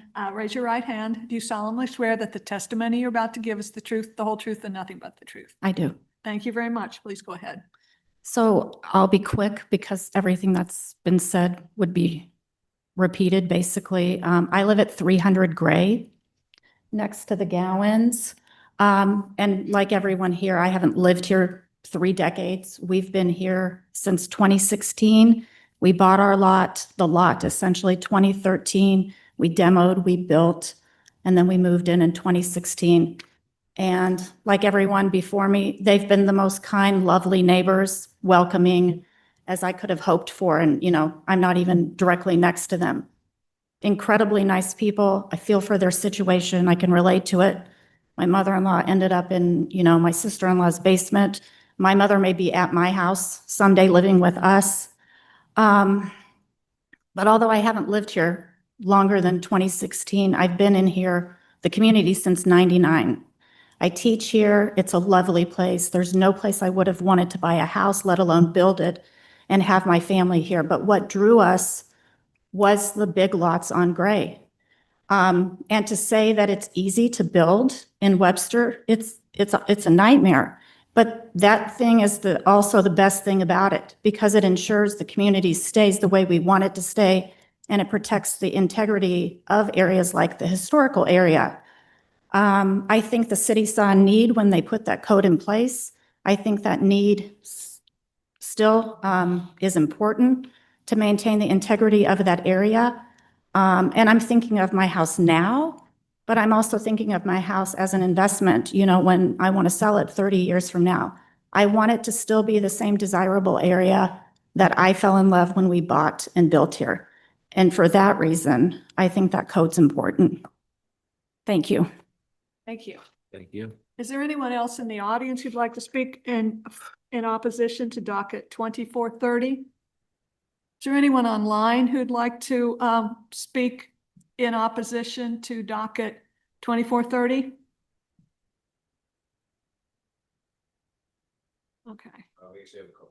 All right. So you go ahead and pick one. Start with Jason. Jason, can you, I can. I submitted an email Steve and Brenda are aware I submitted an email. I will acknowledge that I sent an email. I Jason, could you state your full name and give Yep. us your address and then raise your Okay, sorry. My name is Jason Orworth. I live at 220 Gray Avenue next door to Brenda and Steve. right. And could you please raise your right hand and do you solemnly swear that the testimony you're about to give is the truth, the whole truth, and nothing but the truth? Yes, I do. Okay, thank you. I'm sorry for Yeah, that. no, I'm sorry. No, I sent an email. I had a conversation the other day with Brenda and Steve. See that. I'd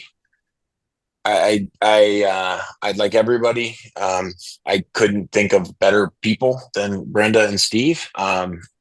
I am also building, as the Dowds acknowledged, a structure that's within the confines of the code. I also did an addition on the house next door that did have a variance, and I did request a variance, and my variance was ultimately a hardship based on topography of the property. And that required that essentially if I added onto the back, the house was already a 3-story building. And if I extended, it was still a 3-story building. And so that created an undue hardship that was thankfully granted by the board, because there was really no other way to add on to an existing back structure that was 3 stories, and I had to add on to that house for my family because there was no bathroom on the first floor. We are a family now of 5 people with 3 little kids, and so I asked for a variance, which is it feels terrible to stand here and go against a variance when I also had a variance. I also am building a caretaker home, carriage house, pool house, 1,000 square foot structure in the back of my property right now. I have no issue with any sort of anything that is done within code, or that is a variance that's acceptable, and I will fully support whatever the board decides. But to everyone else's point, there are rules for a reason, and my concern is you could look at my property or anybody's property and say if we grant this, ultimately we are changing what is the current existing rule that you have to have 15,000 square foot in this district to have a secondary structure. And if we do that, which, if that's the direction of Webster Groves, which is not my call and not my vote, not whatever, but if we change that rule to say, if it's 10,000 square foot, you can subdivide it, then we should just change that law altogether and that rule altogether. It just shouldn't be about the Seises house and Brenda and Steve and anybody else. If 15,000 square foot is not the appropriate amount based on the current standards that Webster feels that is appropriate for their business, they should just change the rule to a different amount that's less. And that should go as the standard going forward for the future of Webster. And, I'm not here to say whether or not that's the right thing to do, but it definitely isn't, to everybody else's point, kind of the spirit of what this district is. And I see my name being searched, if that's appropriate, whatever, but that's awesome. Back to you. Does anyone have any questions? If not, thank you very much, Jason. Is there any, I believe there was someone else who'd raised their hand to speak in opposition of 2430?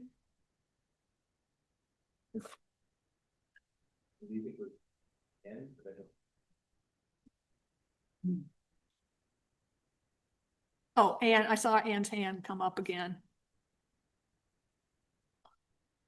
Hello, Ann, you can speak. Can you unmute, Ann?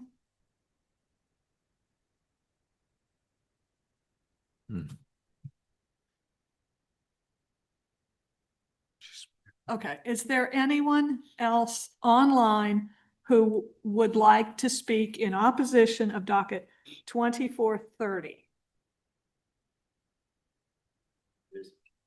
Peter. Jill raised her hand, I thought, for a sec. Do you hear me? or Do you hear Peter Bacher? Peter Bacher. This mic is going. Yeah. Okay. Peter, Hello, do you hear me? Hello? okay. Hello, do you hear me? Would you, yes, we can hear you. Would you please raise your, state your name and and give us your address and then raise your right hand. Yeah, my name is Peter Bacher. I live at 120 West Swan Avenue with my wife Lauren, and I'm raising my right hand. Please, do you solemnly swear that the testimony you're about to give is the truth, the whole truth, and nothing but the truth? Yes, I do. Thank you very much. Please go ahead. Yeah, I've lived with my family at 120 West Swan, two houses down from Steve and Brenda, and we've been there for 30 years. And I just like to start that Brenda and Steve are just wonderful neighbors. We think the world of them. And we also think the world of the neighborhood. We've been there a long time. We moved there because of the historical nature of the neighborhood, the large lots. Webster is unique because of our historical neighborhood. And also I want to apologize. I couldn't be there. We're with our grandkids in Indy, and I really wanted to be there on Thursday to be represented, but I'm glad we can do this virtually. But I agree with the prior speakers in that this would absolutely change the integrity or the complexion of the neighborhood. The large lots, the Sizes house and our house were built in 1895. And this is a small house, a new house that's going to go up in a much smaller lot. And it will change the complexion of the neighborhood, the historic nature of it. The other thing, none of the neighbors have seen any detail about what would go there, the size of the house, the nature of the house, what it would look like.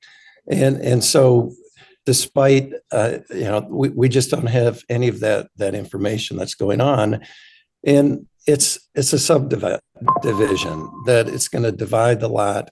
If the house for any reason weren't to be built or something were to happen, it could be sold to other developers, it could be marketed. And I do think this would set a precedent for what would prevent, we have a big lot. Why wouldn't we subdivide our lot like the Siases or other people and just open it up for bidding for other people? So we strongly are against this. We again understand and feel very, very much for the Siases. We think there are other alternatives of building onto their home or other options, but not subdividing. The rules in Webster for the entire community, not for an individual hardship. And Webster is what it is because of our housing, our historic nature. And we think this would significantly change that. Thank you for your time, and we hope it is turned down. Thank you very much. Is there anyone else online who would like to speak in opposition to docket 2430? So we're not seeing any additional raised hands. And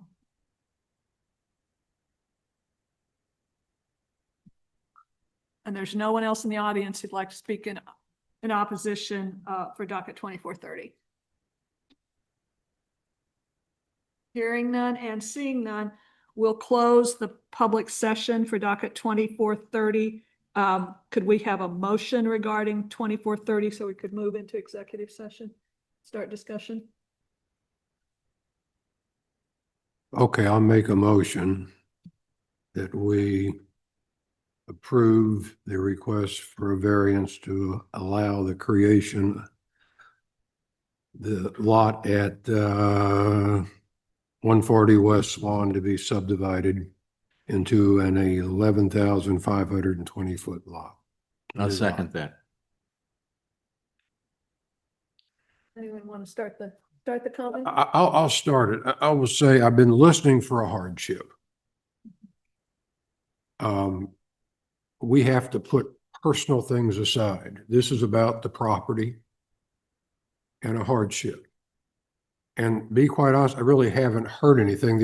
That property is low. And I went by it and I had a concern before I heard about sewers and what have you, that it is low back there from They're the, proposing to build the new yeah, house. where their proposed new lot is. So I did have a concern about that. I also, this is a very nice part of Webster Groves, old, settled. And these houses all have a lot of integrity. And I've heard that with comments pro and con here tonight. I worry that if we do allow this lot to be subdivided, we are opening ourselves to what might happen on another larger lot. And there's always going to be personal circumstances pertaining to every instance in every lot. So I just share with you, those are my thoughts at this point. And it's tough because, I mean, we're human beings and we want to help people, but this is about property and the rules that we must abide by in making decisions on the Board of Adjustment.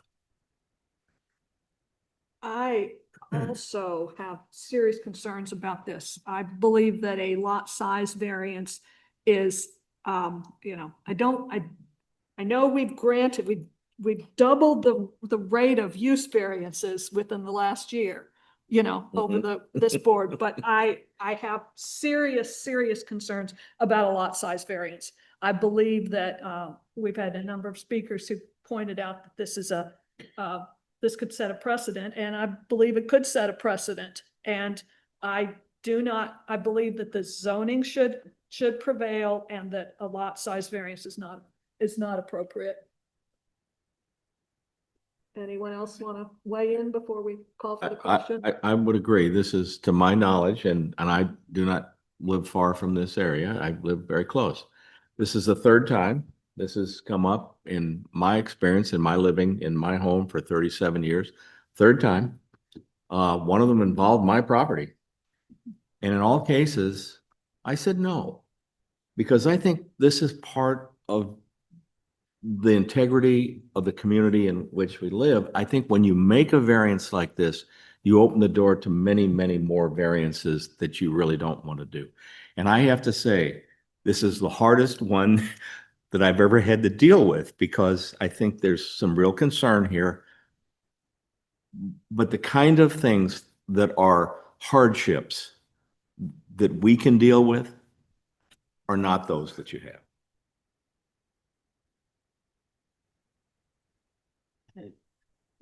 Are we ready? Are we ready for the question? I call the question. All in favor of docket 2430, please say aye. All opposed, please say no. No. Tom, would you poll the board? Randy Sprague. No. Jennifer Gates. No. John Burse. No. Deb Sahlberg. Tom Wells votes no. Sorry, your variance has not been approved. You can see city staff during regular business hours for your next steps. Tom, would you please read docket 2431 Okay. into the record?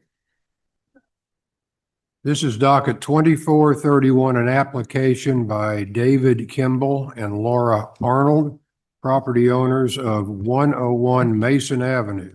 The property is located within the A1 20,000 square foot residence district. The request is for a variance from Municipal Code Section 53.048J and 54.048N to allow for a 5-foot, 11-inch side yard setback to build a detached garage in the rear yard. Mr. Bontrager? We would ask prior to testimony that included in the record is exhibits 1 through 7, which are part of the packet in front of you. And then we would call Elliot Leibson to testify. Had two letters that you passed out. We do have 2 letters that we will include, as well as exhibits A and B. And then we would ask Elliot Leibson to testify. Could you please state your name for the record? Yes, Elliot Leibson. And are you currently employed by the city of Webster Groves? I am. What's your current position? I am Director of Planning. And what are your duties in that role? I facilitate the boards, various boards and commissions, and manage the staff and activities of the department. Through your work with the city, are you familiar with 101 Mason Avenue? I am. Is that property located within the city of Webster Groves? It is. And in which zoning district is it located? That is located within the A1 20,000 square foot residential district. Are you familiar with that property? I am. What is the applicant's request in docket number 2431? The request is for a variance from the municipal code sections 53.048J and 53.048N to allow for a 5-foot, 11.5-inch side yard setback in order to build a detached garage in the rear yard. And what is the current condition of the property? There is a house and I don't believe there is a garage currently in the back. No, there's no garage, No garage, according to the aerial. not according to my. Are there any existing variances on the property? Say no. Not that I'm aware of. And are there any other conditions of the property which are pre-existing or not violate the setback requirements? Not that I'm aware of.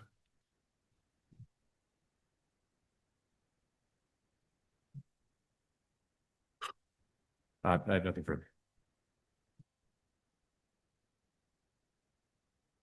So basically, the garage is within the requirements size wise.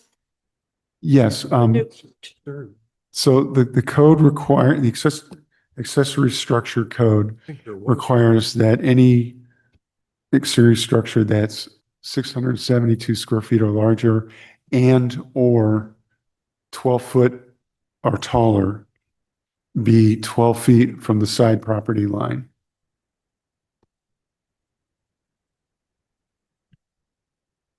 And the rear yard setback's not in question, correct? Mm-hmm. Because it looks like they're about. There, six- just to clear, there is no garage there now, right? That is correct. Okay, I want to make sure my eyes were, didn't get something mixed up. And there's no rear setback issue. This is only a side setback that is concerning. It's correct. And if, yeah, that's correct. And just to clarify, it's within the 20,000 square foot residence district. Are you aware of how large this lot is? Is it a substandard lot? Right, it's not, it's smaller than the. Gotta get Yeah, that I in the believe record, though. 7 foot. Give me a second. I believe it is. He's got And the, that can be a question for the applicant too, but I wanted to, if we had it from city. Looks. it's 12. Wow. Sorry, it's 12,000 square feet. And that's a pre-existing non-conforming use, right? Correct.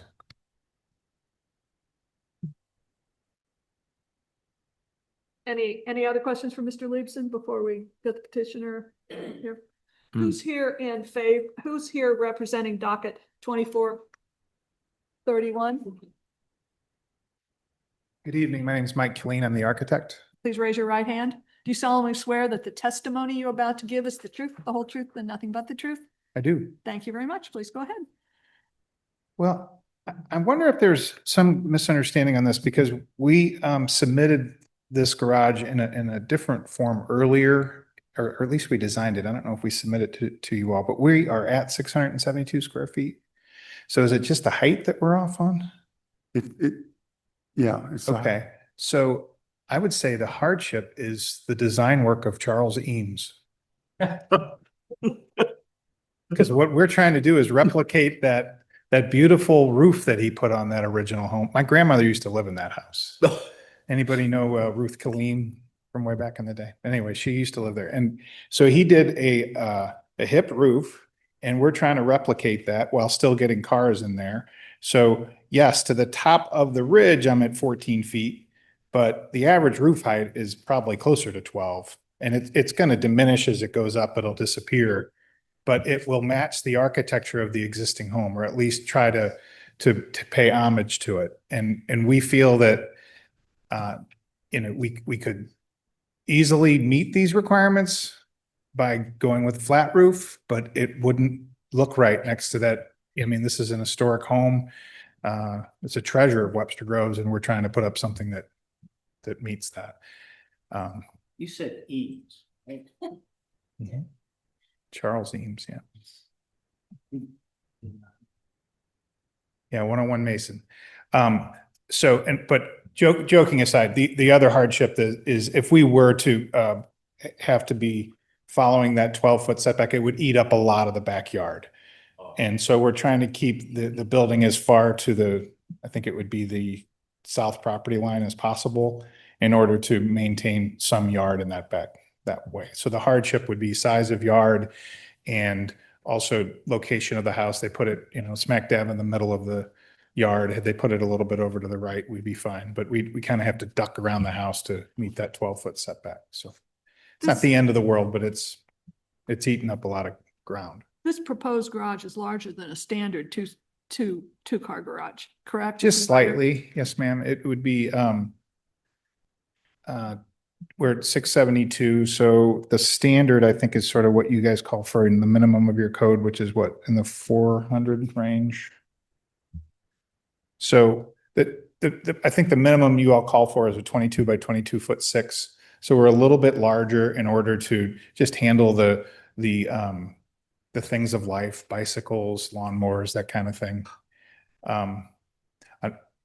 Another hardship I should bring up, boy, we got them tonight, don't we? Is this house was designed, again, we're going back to that architect. It was designed with the tiniest little tuck under garage. It does have a garage, but you can maybe fit a Model A in there, possibly.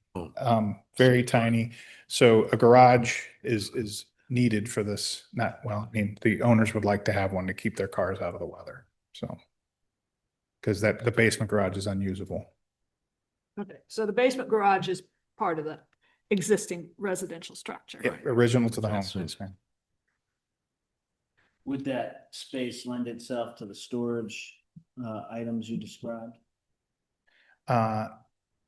Growing family, grandkids coming back with the children, that space is about to be converted into a space for them. So, Okay, help me with a hardship here. You've got plenty of space where you could go toward the center of the lot. So, and you're building a little larger garage than, or you could build a smaller garage. So I'm looking for a hardship or circumstances that are particular to your piece of property.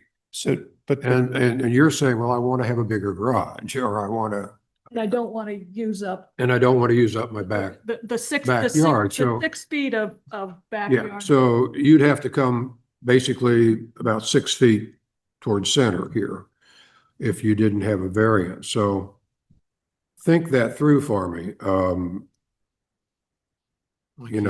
know it's instinct to keep close to the lot line and keep your backyard, but we have to, as a board, as we've talked, look for a hardship or circumstances that are peculiar to your. my client would like to. Related to the condition of the property. So, Yeah. all right, come on, Mr. Kimball. Please raise your right hand. Do you solemnly swear that the testimony you're about to give is the truth, the whole truth, and nothing but the truth? I do. Thank you very much. I didn't know if there was an overhead map, but I guess our immediate neighbors to the south, their driveway and our driveway go straight back right next to each other, and their driveway is right at the corner of the property next to us. To be as unobtrusive as possible and to fit in with the, we'd like to have ours right next to theirs, so it goes straight back, and we don't have then we can tear up more of the driveway behind the house and put grass or landscape or trees. I don't know if that helps at all. Okay. That's sort of what we were thinking. I want to make the record clear too, because I was misunderstanding something. And so I want to make sure it's clear in the record. And this may be, I need to ask you some questions, Elliot, but right now, the way this structure is built, it requires an 11-foot setback. Is that accurate? 12. A 12-foot setback. And that's simply because the height of the proposed building is 14 feet. Yes, And the trigger for an additional setback or a larger setback is 12 feet. yes, So if it were 12 feet or under, what would the setback requirement be? 5 foot. Which, does that mean that if it were 2 feet shorter, there wouldn't be a setback issue? That is correct. And then for the applicant, the building being 14 feet instead of 12 feet is to match the current architecture of the existing home? Yeah, I said that kind of jokingly, but that's what it comes down to, really. Yeah, it's really the height. Elliot, is this, will this garage, if, no matter whether the variance is granted or not, will this garage have to go before the ARB? Or Joel? Yes. Okay. Anything over 400 square feet, that was there. And is this in a historic district? It's not, okay.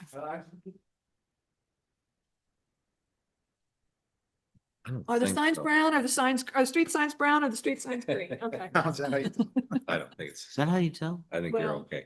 If they're brown, it's definitely historic district in Webster. I should know, but Webster Park, I don't know. That is very historic district that goes up. Yeah. Okay, well, that's neither here nor there. That's another board's action. So what was just said about the size of the garage and the It's list? the height of the. It's the height of the roof. The 12-foot. Oh, the height of the garage. 12-foot structure setback versus the 5-foot accessory structure setback. And there's no way to reasonably drop 2 foot off the height of that roof and still maintain the architectural integrity? Because that would make all your problems go away. Yeah. I We mean, can To piggyback on that, what is the driver? I'm not an architect, so I asked of ignorance. Yeah. Is the 9 feet? May I approach and show the drawing? Well, you're already at the podium. You so- have Yeah. all these. Well, yeah, what? Go ahead. Show us what. It's on, that's the elevation page. Yeah, So that's some. it's this one. Yeah. We got it. So we've got a 7-foot door there. So you can imagine if I were to take 2 feet off, the roof would be right at the door. And yeah, I know it's first world problem, but it's an aesthetic thing. It just wouldn't quite look right. It would just, But you could also move the garage over a little more than 6 feet and And have the now it's a moot problem that way. 14-foot, have the Yeah. garage you want. I don't know. And the 14. right? Does anyone have any additional questions for Mr. Kimball or his architect? No, man. Okay, I guess you guys can have a seat.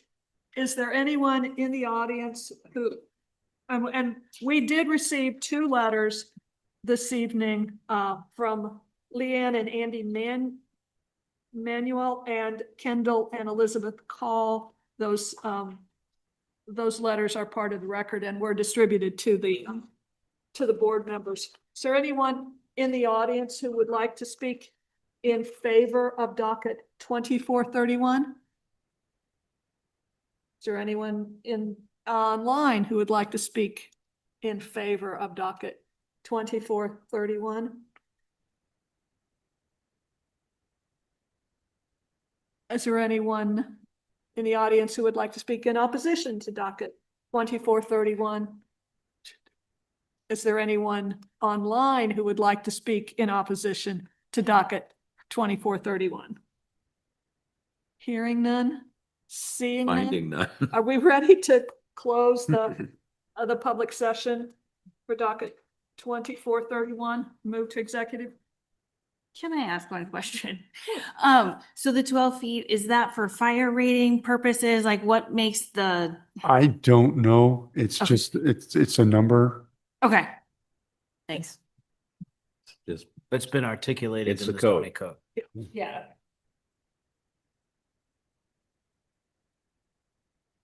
Are we ready to close the public session? Yes. Do we have a motion or? Okay, I'll make a motion that we lost the doc. approve a side yard variance, of 5 feet, 11.5 inches at 101 Mason Avenue. A second? Are you seconding, Randy? No, no, No. I can. I will be happy. I'll to second it. Okay, thank you, John. Oh, I thought you did. Okay. I beat you No, to it, Randy. You can't. well, I don't know. I'm not familiar with Robert's rules. I am not, I'm not seeing a hardship in this case. I think they could move the garage over, lower the height of the garage and, still get the, get the garage they want. Yeah, I agree, Deb. There's a lot of flexibility on that site. It doesn't have to be where it's at. I'm just not seeing a hardship Yeah. related to the property. Shallowness, shade, Or- topography. And there are options they have available to do what they want to do. Smaller garage or lower garage or move it by 6 feet toward the center of the property, so I just think I'm saying the same thing you folks are. All right, are we ready to vote on docket 2431? All in favor of docket 2431, please say aye. All opposed, please say no. No.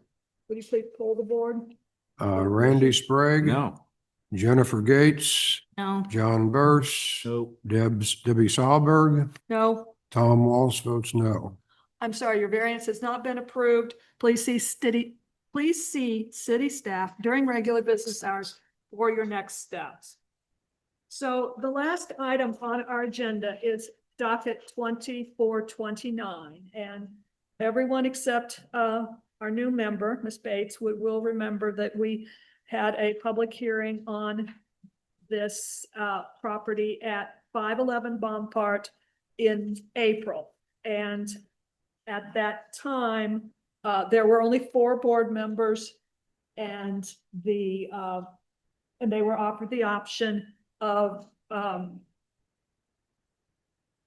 continuing this to a time where we had a full board. Now, I understand from Mr. Buntrager that you were able to view the recorded meeting from Correct. from Yep. April. Do you want us to call the petitioner and the contractor here tonight? Do you want us to call them up? Do you have any questions for them that you would like answered before we go into executive session for this No. item? Everything was answered during the conversation Is in April. is that acceptable, Mr. Buntrager? I believe that's acceptable for her position. I would, before we go into executive session, I would just make sure that there is no additional request. It's up to the board ultimately to reopen public hearing, but I would make sure there's not a request to reopen public hearing for one reason or another, A request from other board members or the applicant. or the applicant? Okay. Well, Tom, would you please read docket 2429 into the record so we can Okay, docket 2429, application is being made by John Orb, property owner of 511 Bompart. The property is within the 4A 7,500 square foot residence district. The request is for a variance from section 53.078F and 53.182B2I of the zoning code of the city of Webster Groves. The applicant is requesting a variance to permit a garage in front of the primary structure. do you have additional information that you want to? Okay, come on up. Please raise your right hand and state your name. John Orby. And do you solemnly swear that the testimony you're about to give is the truth, the whole truth, and nothing but the truth? Yes, Thank you very much. Please go ahead. thank you. So we're gonna make a couple points of clarification and run through some things. One thing I wanted to make clarification on, just because the docket thing says variance to permit a garage in front of the primary structure. I just wanted to clarify that that request is actually, it's a setback in the front building line. It's at a 45-degree angle. So I just want to clarify that it's not, it doesn't have to be directly behind the house. It has to be behind the setback and beyond the 45-degree angle from the front building line. Would I just city thought, staff like to address that question? Well, the accessory structures are not permitted in front of the primary structure. No matter what the building line is. Yeah, so, I mean, yeah, I mean, that's, the code sections referenced here talked about it needs to be behind the front building line, and that's 45 degrees from the house. I didn't see anything about primary structure. But it has to be behind the primary structure. Statement, Joel, you be sworn. Big statement. Okay. Joel, would you please raise your right? If you need to be sworn, would you please raise your right hand? Do you solemnly swear that the testimony you're about to give is the truth, the whole truth, and nothing but the truth? Yes. Thank you very much. Please go ahead. It's my understanding that the required parking space in the variance for that behind the building line is defined as the frontage of the building, which is a primary structure. I think it's in the definition. Just to be clear there, because I think that the argument is that the building line is where a building could be built based on where the setback requirements would be. And so is it your testimony that the building line is the front line of the existing living structure, not where it could be built? Yeah, honestly, I would defer to, I think that it would probably be wise to just pull up the code and look at it together. Yeah, you pull up the, also suggestion, the actual, I think in the packet, there's the survey, and it has the front building line, which is referenced in the code that I saw, which is a 45-degree. Am I interpreting what you're saying right? You're talking about what the setback requirements are. Yes, and I think this is important just to get on the record, and full disclosure, we're still requesting the variance. I just think it matters the degree of the variance. The thing had to be completely behind the 90 degrees from the front of the house. It's a different matter than the 45 degrees and 60. So I just wanted that point of clarification. Let's walk through it together.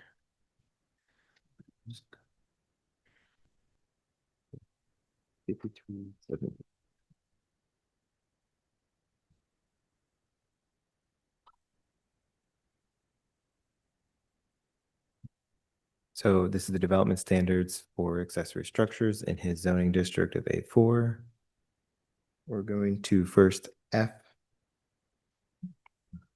No accessory building that is not a part of the main structure shall be located less than 60 feet from the front line. On corner lots, no accessory, well, they're not on a corner lot. So. No objection, agreed. We're 60 foot. Yep. It's the next And part. then The the next one is 53-1E2. So that's in the performance standards. 1E2 off-street parking. We're in B2I.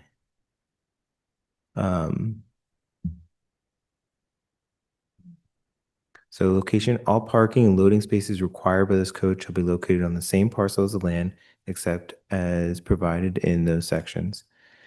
In the A1 through A4 residential districts, required parking spaces shall be located behind the existing front building line of the primary structure.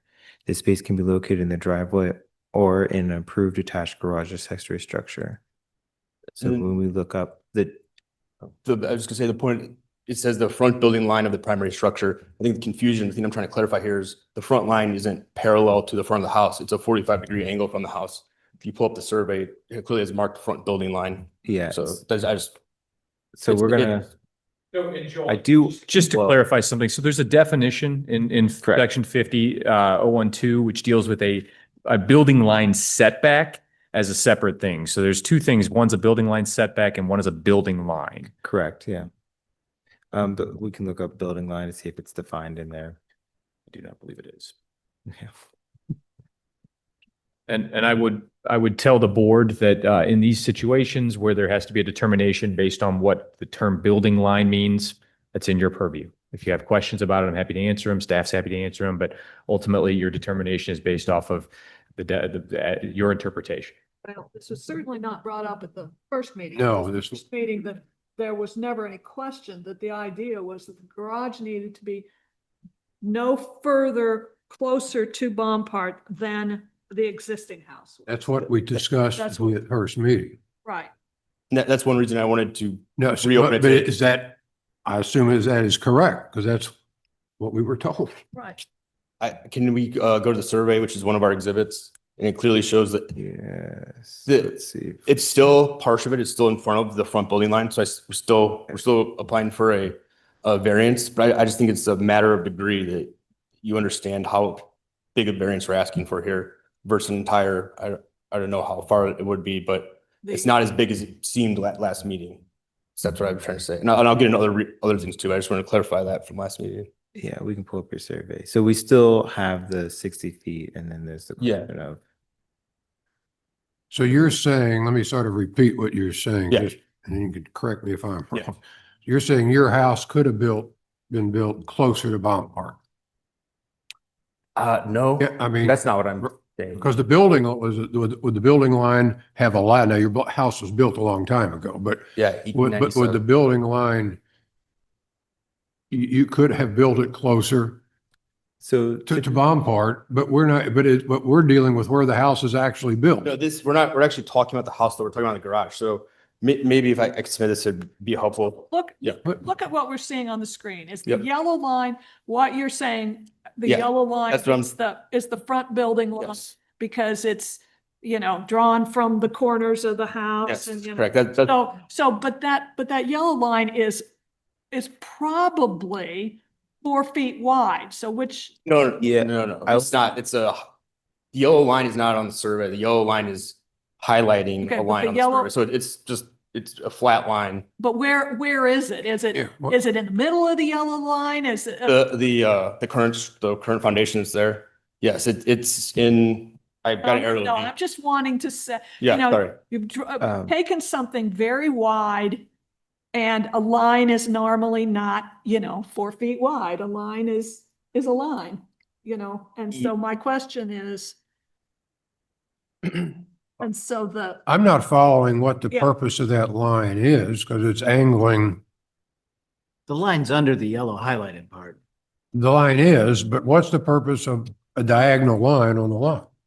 line is one of the sort of idiosyncrasies of the Webster zoning code that says that if you have a difference, if you have one house that's set way back and one house that's set close and a vacant lot in between, you draw a line from the closest corners of those two houses, and that becomes the front setback line for that vacant parcel. Which is different than a building line. I would say that that is correct, but that line is drawing that he has is drawing from the corner of his house to the neighbors, not from his neighbors to his other neighbors. Okay. So, So it's, I would- if I pull up, I would make a request at this time. Let's allow the applicant to finish his. Yeah. That maybe that's relevant. The point I was trying to make with that, because you exclaimed it was confusion last time, that my view, the building line's 45. So our structure where it currently is, it's only partially encroaching, not fully. That's that point. Another point I wanted to make, bring up, just particularly all the way the last hearing ended with two of my neighbors speaking. I wanted to highlight that since the last meeting, they both have actually retracted their opposition and now are both, they no longer oppose it. None of my immediate neighbors in the vicinity who actually live near the structure actually oppose this. Couple other points I wanted to make is for me personally, I want to get this on the record, just because the way some of the things went, that I wanted to clarify again that this was a mistake. It wasn't a bad faith or nefarious action. When we went to put the stake out the property, it became clear it would be very hard to park there. The contractor suggested the current spot where it is. I, as a homeowner, just assumed that the contractor says that's where it could go. It can go there. So there's a misunderstanding. Not excuses, not understanding is not an excuse. That's how it happened. Our contractor looked at the neighbor's house, saw where the structure we put was behind the front of their house, so he thought it was in the parameters. Again, we acknowledge that's wrong. That's part of the reason we're here. But this contractor is not like a fly-by-night trying to pull a fast one on Webster. They've done over 50 homes or garages in Webster. It's part of the reason picked them. They just did a mistake. But we tried to comply. We actually had the Webster before we did anything with the foundation, we actually had Webster Planning and Development Department come out and inspect the site. They inspected the site, inspected where they're going to do the footings, and okayed it. And so they went ahead and poured the footings.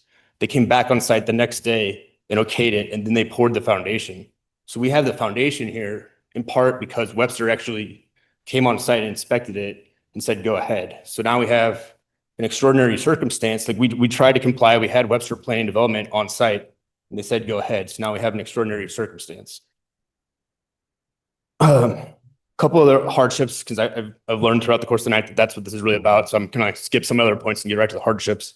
It is a unique property. It was subdivided up long before we became homeowners there. So if you're looking from the street, the right side is a flag lot. So no chance a garage could go over there. The only place for it is, if we're facing it, is the left side. Where we had previously thought of putting it, it wouldn't work for the turning radius.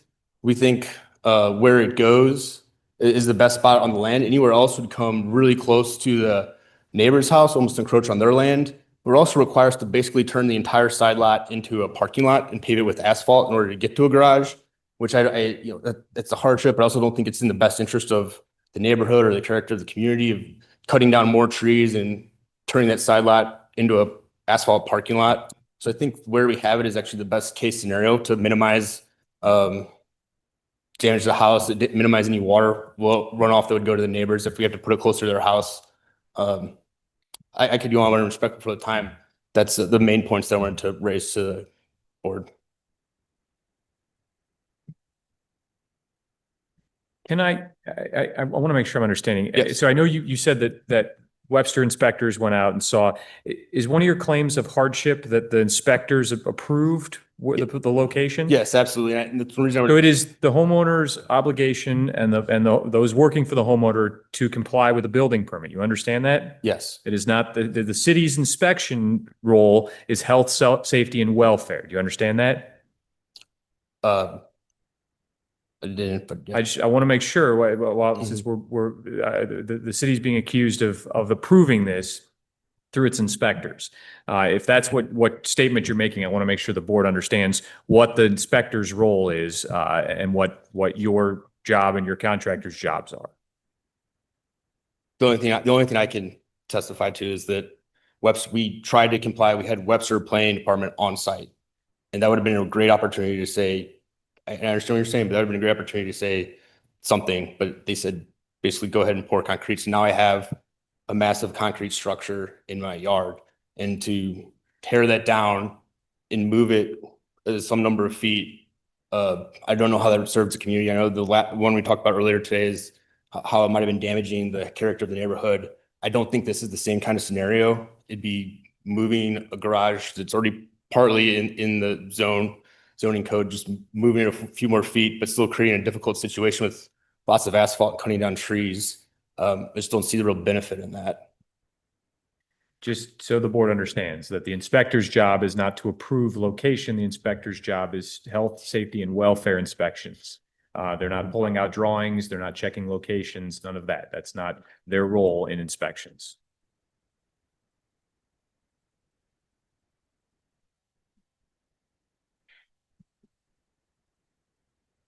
Does anyone have any questions for the property owner?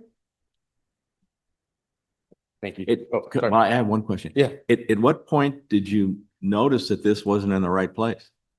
I was actually out of town, but 2 days after we had poured the foundation, somebody else from the Webster Planning Department drove by and stopped out and gave my wife a stop order permit. And that was the first time that I realized that we were out of zoning compliance.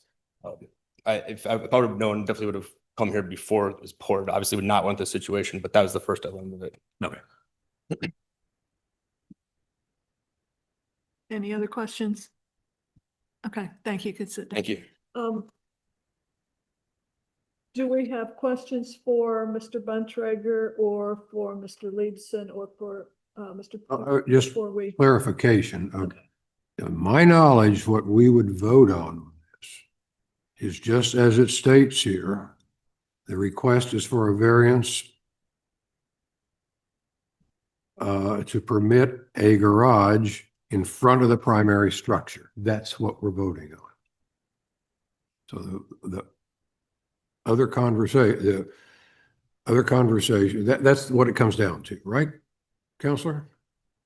That's what, So the applicants raised an issue. Okay, so that- Suggest building line is separate than staff's interpretation. So I think one way or another, so if you're gonna take it that way, you should accept staff's interpretation of what it is. And so if you're looking at what he's saying and saying, well, if we're gonna allow this, based on the argument that the applicants made that this is where the building line should be, I would still use staff's interpretation in making. which is what we always do in the end. Yeah, on cases. Okay, are we ready to close the public session and move to board discussion on this? Yes. Could we have a motion regarding docket 2429? Still some people. Oh, There's I'm some people sorry, online. I'm sorry. Okay, is there anyone on, well, because there's no one in the audio. Did you want to speak, sir? Okay. Is there anyone online who would like to speak in favor or in opposition for docket 2429?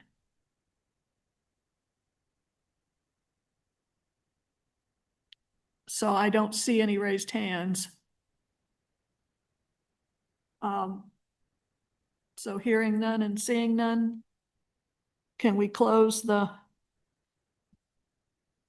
Okay, Please. all right. So we have a motion to approve docket 2429 to start discussion. Motion that we approve. Second.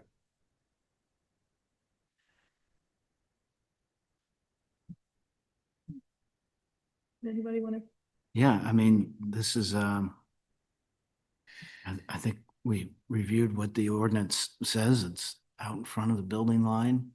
And the circumstances are really unfortunate, but they're not such that we're empowered to grant a variance in this scenario.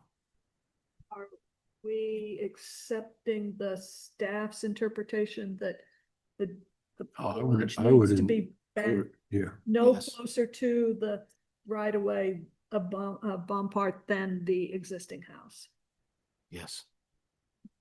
We're voting on what the variance request is. Right. We shouldn't, I think we've had that discussion. Are we ready for the question? Call for the Call. I question. call a question. Docket 2429, please say aye. All opposed, please say no. No. No. Tom, would you please poll the board? Yeah, Randy Sprague. No. Jennifer Gates. No. John Burse. No. Debbie Sahlberg. No, Tom Walsh votes no. sorry, your variance has been denied. Please see city staff during regular business hours for your next steps.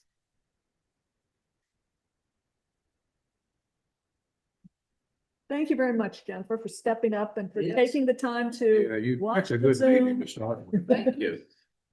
I make a motion, we adjourn. Right. We need that. Second that. Our next meeting is scheduled for July 10th. If you're going to be out of town or not have availability, please let Joel and or Elliot know as soon as possible. All in favor of adjourning, please say aye. Aye.